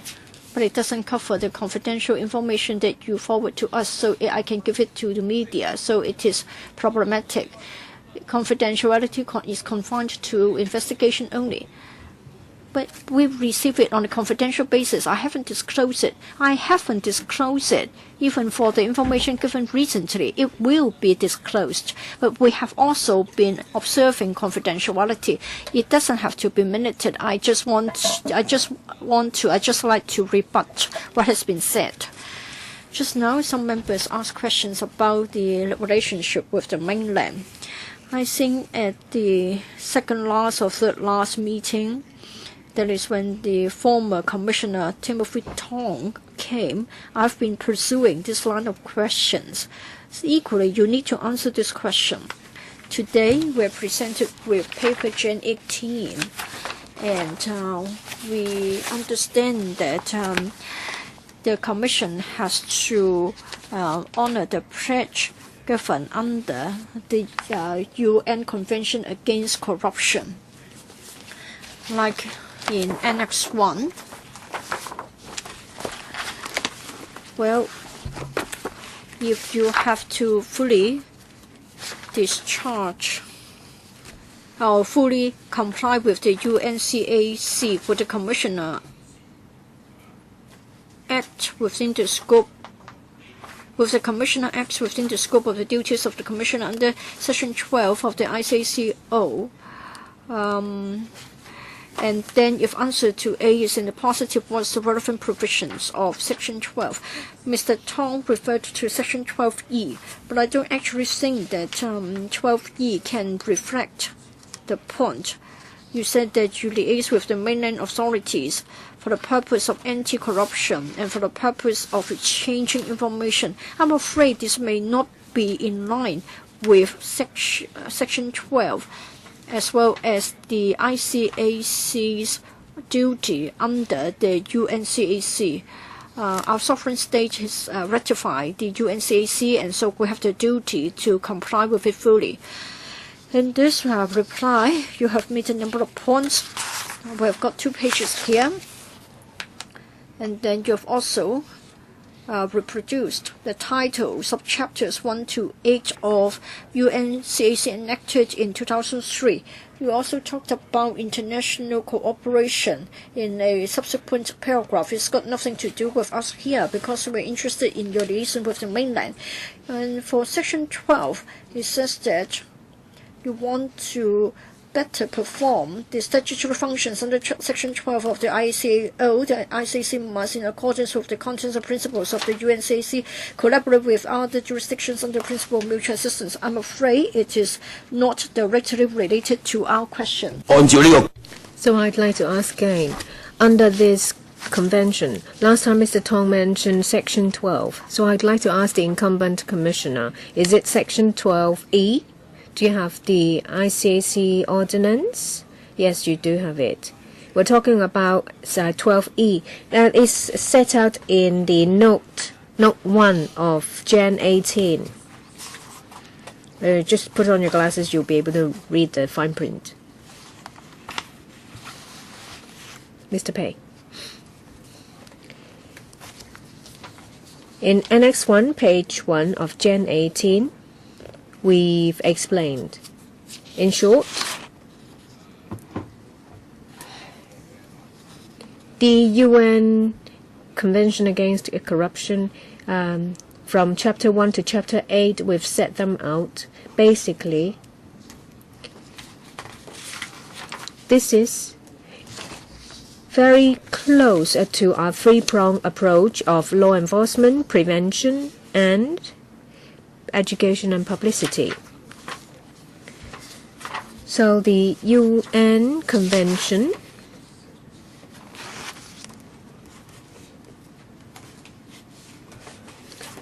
in relation to Section 12 of the ICACO, sorry, you don't have to tell me about that. These are principles and it's universal.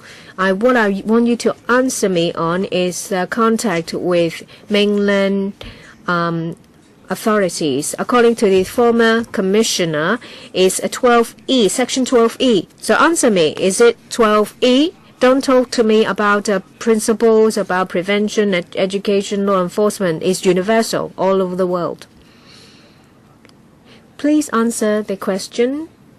Is 12E applicable in these circumstances? I'd like to say that the contact between the ICAC and mainland authorities can be grouped into two areas. First, case investigations. And since 1988, it started with the procuratorate. There are some cases that are cross-border. We've established a mechanism since then.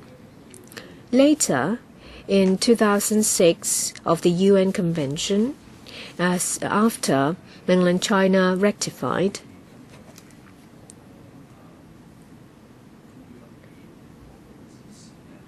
under the direction from the central authorities to the UN, we have the duty to help other signatories.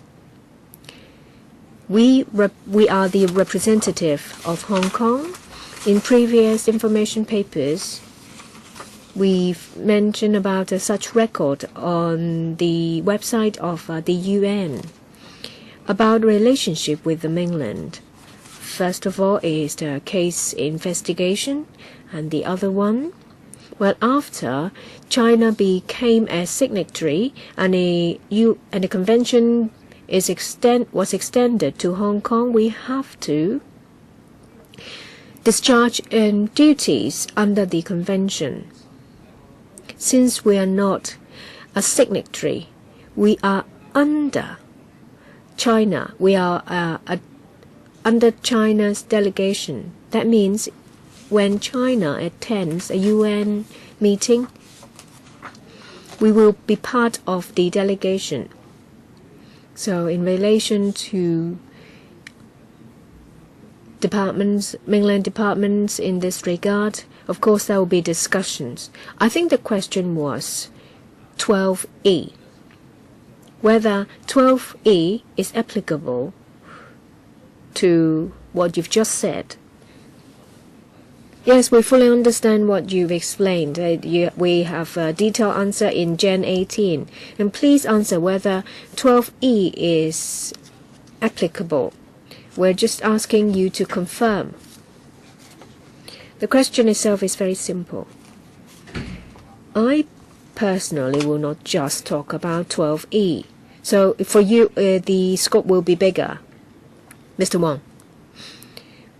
Members asked about the relations with the liaison office and the Hong Kong Macau liaison office under the central authorities, and it was mentioned about the there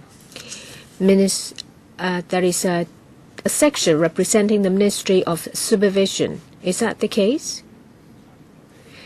There are two units: the Ministry of Supervision and the Supreme Court of People's Procuratorate, People's Supreme Court of Procuratorate. So you liaise through these contact points. Is that right? Starting from 1988, we established a mechanism with of mutual case assistance with the SPP. we found that all the information in Annex 6 of Gen 18. What I'd like to add is that we have direct contact with these 2 units. I just want this answer from you. All I want is just this answer from you. You don't have to go through the liaison office. In 1988, you've already established a mechanism with the Guangdong Provincial People's Procuratorate. So I have questions that is whether it is necessary to have so many meals with the liaison office, and this is related to value for money matters. So basically there is no need. A question was asked by Mr. about the relationship with the liaison office. As I've said, that this is the liaison office, and there is actually another body. It is China Communist Party's working committee. Are you aware of that? So it's not related. I know it's not related, but I just ask whether he knew of it or not.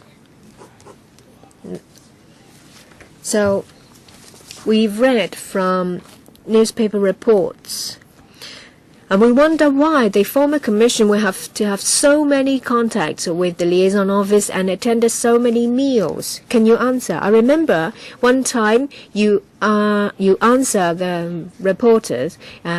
You said, you blurted out that you've never had meals with them, and then later you changed it to say that you have had meals with them. The time when I said I did not have any meals with them, by that I meant I did not treat them to any meals. Shortly after I've taken office, out of protocol, the liaison office treated me to a meal. So, in relation to the practice of the former commissioner, I'm not asking you to comment on it. Would you continue with the approach? That is, to maintain close liaison with the liaison office and attend to the frequent entertainment? Mr. Pei, as I've said, that since I've taken office, I've never treated the liaison office to any meal. And in relation to what Mr. Tong did during his time, I am afraid I cannot comment. I don't think it's a problem for you to treat them to a meal. Well, if necessary, if there is a need, yes, we may do so. I've said that there is no need for you to comment on Mr. Tong's practice. I just asked you whether, now that you are the commissioner, you will continue with this practice. He's been the commissioner for 5 years. He's been doing a lot of things in those 5 years' times. Maybe for certain things it's of reference value and you may decide to continue with the practice. Mr. Pei, I've said that since I've taken office, I have not treated the liaison office to a meal, but they have invited me and treated me to a meal once. Mr. Wong, I don't think my question's fully answered. Mr. Tong, in his time, he's done a lot of things. You did not comment on them, and I asked you that if he did it right, whether you would continue with the practice or even be more active than he was. And you already answered me. You said that you've only been to a meal you've been only treated to one meal. In the panel meeting, you mentioned about a new guideline. Obviously, it is a response to the report of the Audit Commission. Is that right, Mr. Pei? If I remember right, since April, there has been massive news coverage on Mr. Tong. And as I've said earlier, from my observation,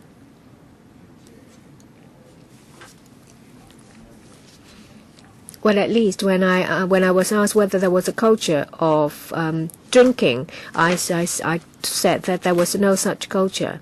But something has happened, and we have to proceed on the cautious side. So new rules have been set down after discussion with in charge of the departments, and this is on one hand to lay down ground rules for staff members, and this is preventive and at the same time a reactive reaction to what has happened. Mr. Wong. And there is a guideline in relation to the mechanism for approval of duty visits outside Hong Kong and reimbursement of expenditure on official entertainment and souvenirs. You've already said that, well, there is a hit on the ICAC's image after the numerous report of what Mr. Tong did. You are the commissioner. You have the duty to plug loopholes and to rectify. I understand that. In the panel meeting, a question was asked. In the past, when it comes to these approvals, expenditures, overseas visits, the commissioner will approve him or herself. And now that you have been excessive in your attempt to rectify the situation, you now ask your subordinate to give you approval. Mr. Pei, would you consider retracting this, withdrawing this practice of having subordinates approving requests from superiors? A number of members have expressed their views, and I welcome them. Some of them relate to electing the Operations Review Committee to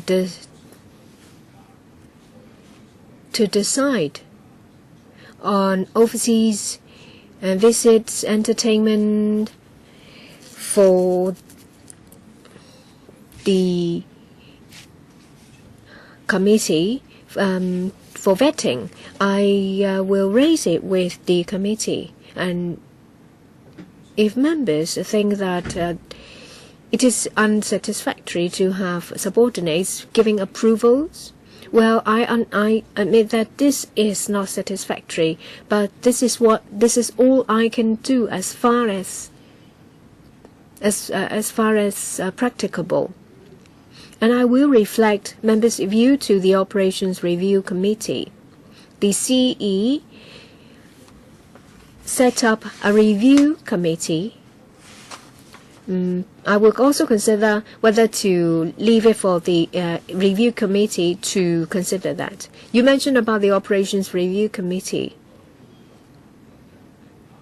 The terms of reference doesn't cover that. Can the commissioner all of a sudden change their terms of reference?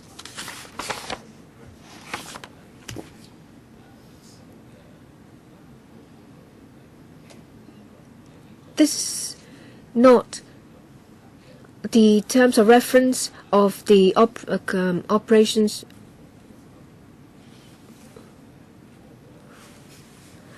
This is the Advisory Committee on Corruption. The terms of reference is very wide. So when it comes to governance of the ICAC, they can get involved. In Gen 18 Annex 1, there is another question. That is between 2003-4 to 2012-13, whether the Operations Department and the Corruption Prevention Department of the ICAC kept wine and hard liquor. If yes, the stock of wine and hard liquor kept in these two departments each year in a similar format to Annex 15 of your reply dated 15th of May 2013. This is an issue close to the heart of the committee. It is in relation to the stock of CRD. In 2005, there were 11 bottles of hard liquor. 2004 to let me find the year. When Mr. Wang Hongqiu was the commissioner, there were 11 bottles of hard liquor. After 2007 to 2012, that is during the time of your predecessor, the total amount of hard liquor amounts to 100 bottles. So we're all very concerned. That's why we asked the question. And your reply was that in the submission from the ICAC made to the PAC related to wine purchased by CRD and the administration branch already covered all the wine purchased, consumed and kept by the Commission. So between 2012 to 13, in the document we received, so in which month did it start to count? In 2012, when did you take office? July. So we're talking about 12 bottles purchased between 2012 to 2013. 12 bottles of wine, you consumed 15 bottles and kept a stock of 41. Are there any purchased after you've taken office? The question was asked by Mr. Wong, but it doesn't matter. I'll let the Commissioner answer. Sorry.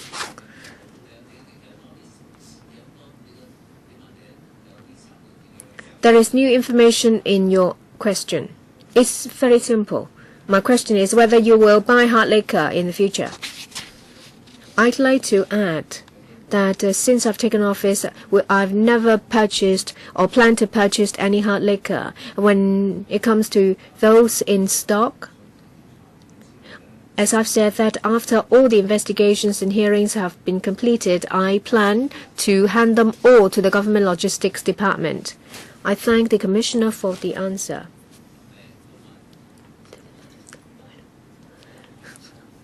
I think that's all for my questions. There are still two members, Paul and Alan. Two members, and we will finish this hearing, this session at 5 o'clock. Is that right?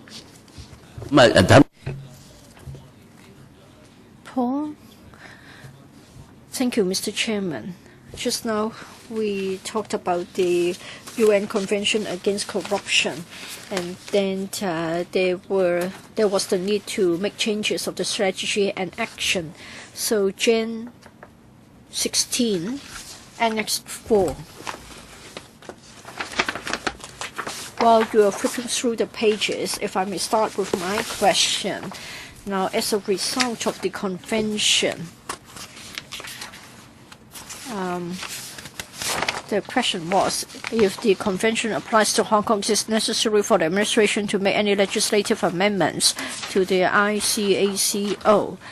Now, it is said that subsequent legislative amendments were made, including the following.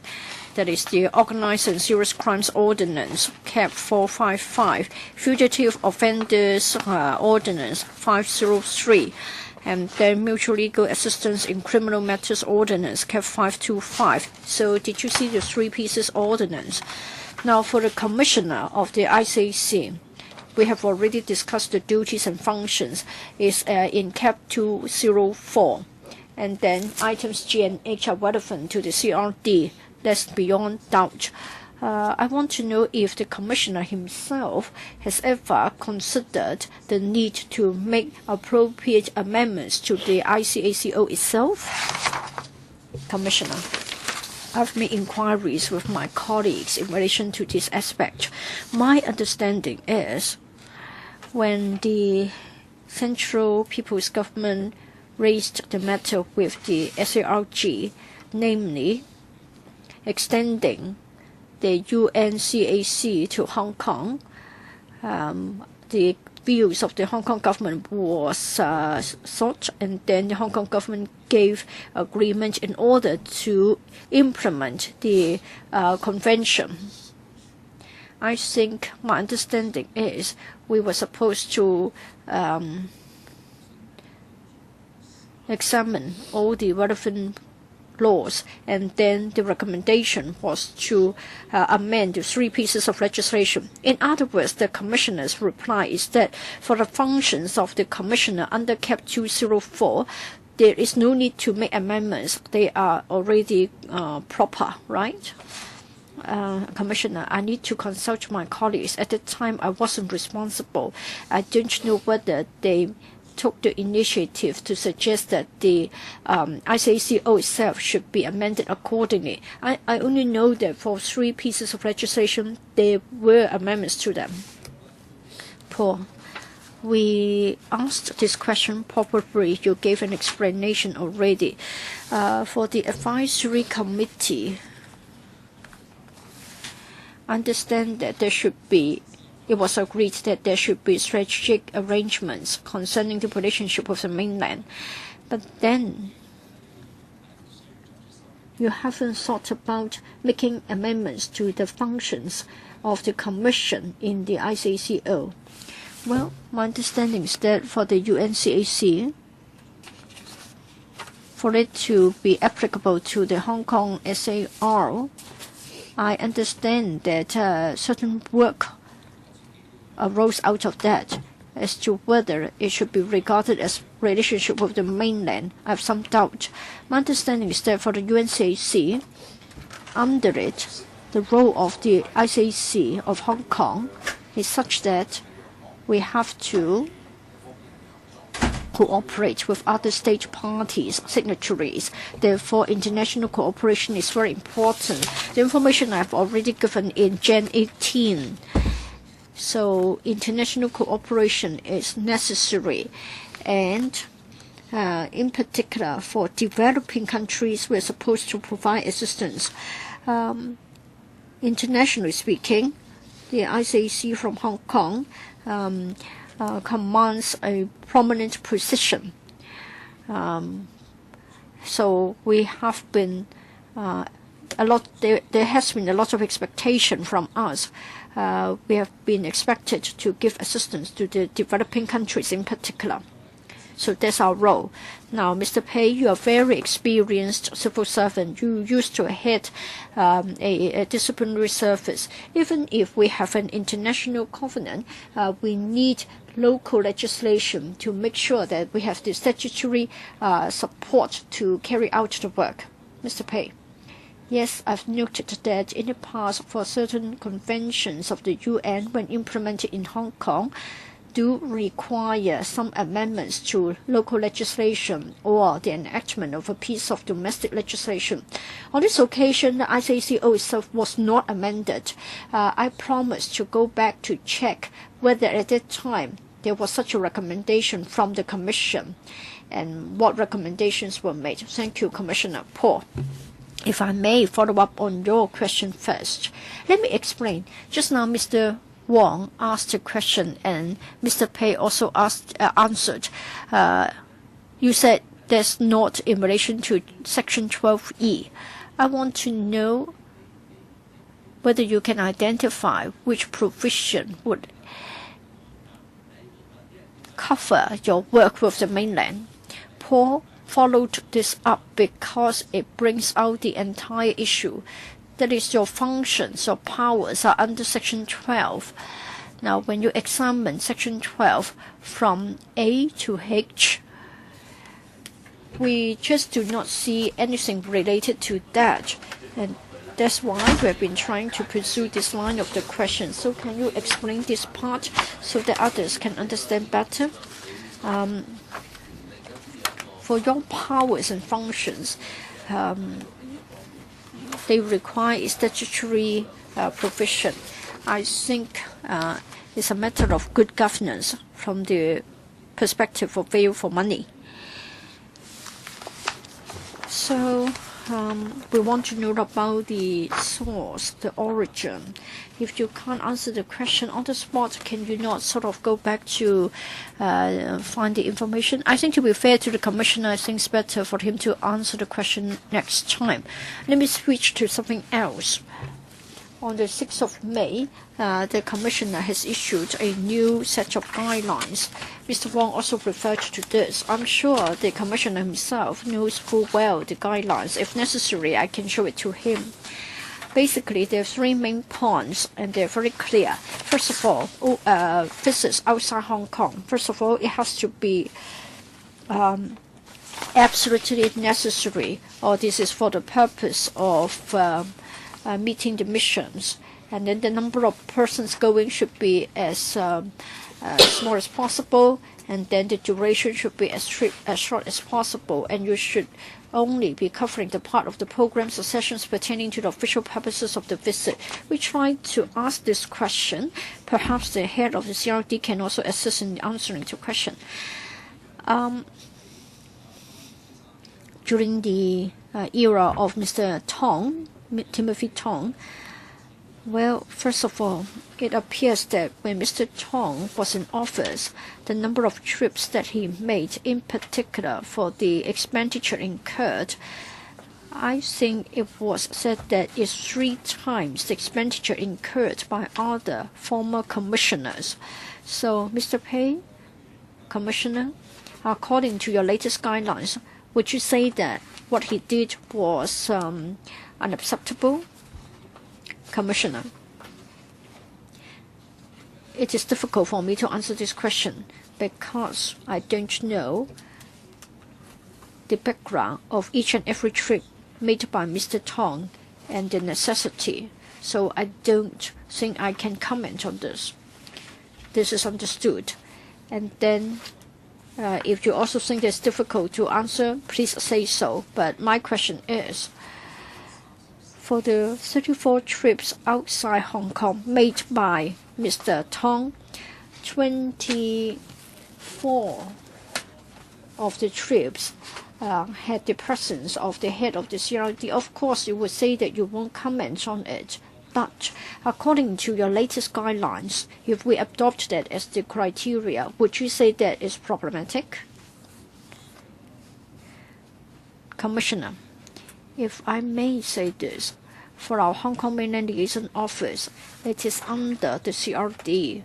So if I have to go to the mainland for an official visit, I certainly have to ask the Hong Kong Mainland Liaison Office to prepare the trip for me.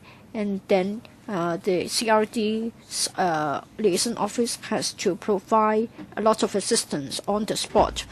If the director of the community relations is to accompany me on such a trip, I would say that it is reasonable. But perhaps Ms. Mu can also comment, because for the 23 trips made, I wasn't present. Ms. Mu, well, before Mr. Tong, even when the other commissioners went to the mainland, they were also accompanied by the director of community relationship. Well, I wasn't the head prior to the year 2007-2008. I only became the head in October 2008. 23 trips. For 2 of them, I wasn't yet the head of the CRD. For liaison with the mainland, as the Commissioner has said, the Hong Kong Mainland Liaison Office comes under the CRD, and therefore Commissioners' mainland trips have usually been arranged by the CRD. And therefore, in the past, even for the predecessors of Mr. Tong, whenever the Commissioner went to the mainland, he was accompanied by the head of the CRD. When overseas trips are involved, like going to Thailand or Indonesia or other places, for those other trips, now the director of CR was either asked as a perform as a speaker or as a repertoire. So the main role wasn't to assist with the trip, but then the director of CR had to chair a forum or to speak. I have a question for the director for CRD then. Is there a standard practice when it comes to such itinerary? Say, for example, when the commissioner is present, will that you send a kind of like a sentinel over to make sure that everything will go smoothly, the sentinel being you or someone else? It depends. On the numerous times of overseas visits, it's not necessarily that every time there is a pre-visit done by me or my colleague, a pre-arrangement. if the meeting involves a certain certain topics, say for example we have to have a prior discussions with our counterparts, then we have to send someone over first. Say for example last time when Mr. Tong mentioned about a visit to Taiwan, the CRD sent colleagues to Taiwan to make preparation. It's our first time and it's a special meeting, and we have to clarify a lot of things on protocol. So on that occasion, someone went prior to the visit. It may not be a standing arrangement every time, but I'd like to know whether the commissioner is of the view that since there is a visit involving high-ranking officials or the commissioners, does it drain resources and manpower of the CRD? Let me put it this way. The work of the Hong Kong Mainland Liaison Office include arranging for overseas visits. So every time there is an overseas visit, the CRD will accompany. If you see that, say for example, for 8 people, Beijing and Yunnan, there are 8 people going to Beijing, but 4 going to Yunnan. I was in the visit to Beijing, but I did not go to Yunnan. So it's not the case that when you see 8 people, all 8 people will go to the places involved. Some will go to one place, whereas others will go to another, depending on the need. Sometimes it is the director for CPD accompanying, because it's the work for that director. Perhaps so you will continue next time, Paul. Thank you, Mr. Pei and your team. Let me remind you, Mr. Pei, that you said you are awaiting information from the CE's office about these 30+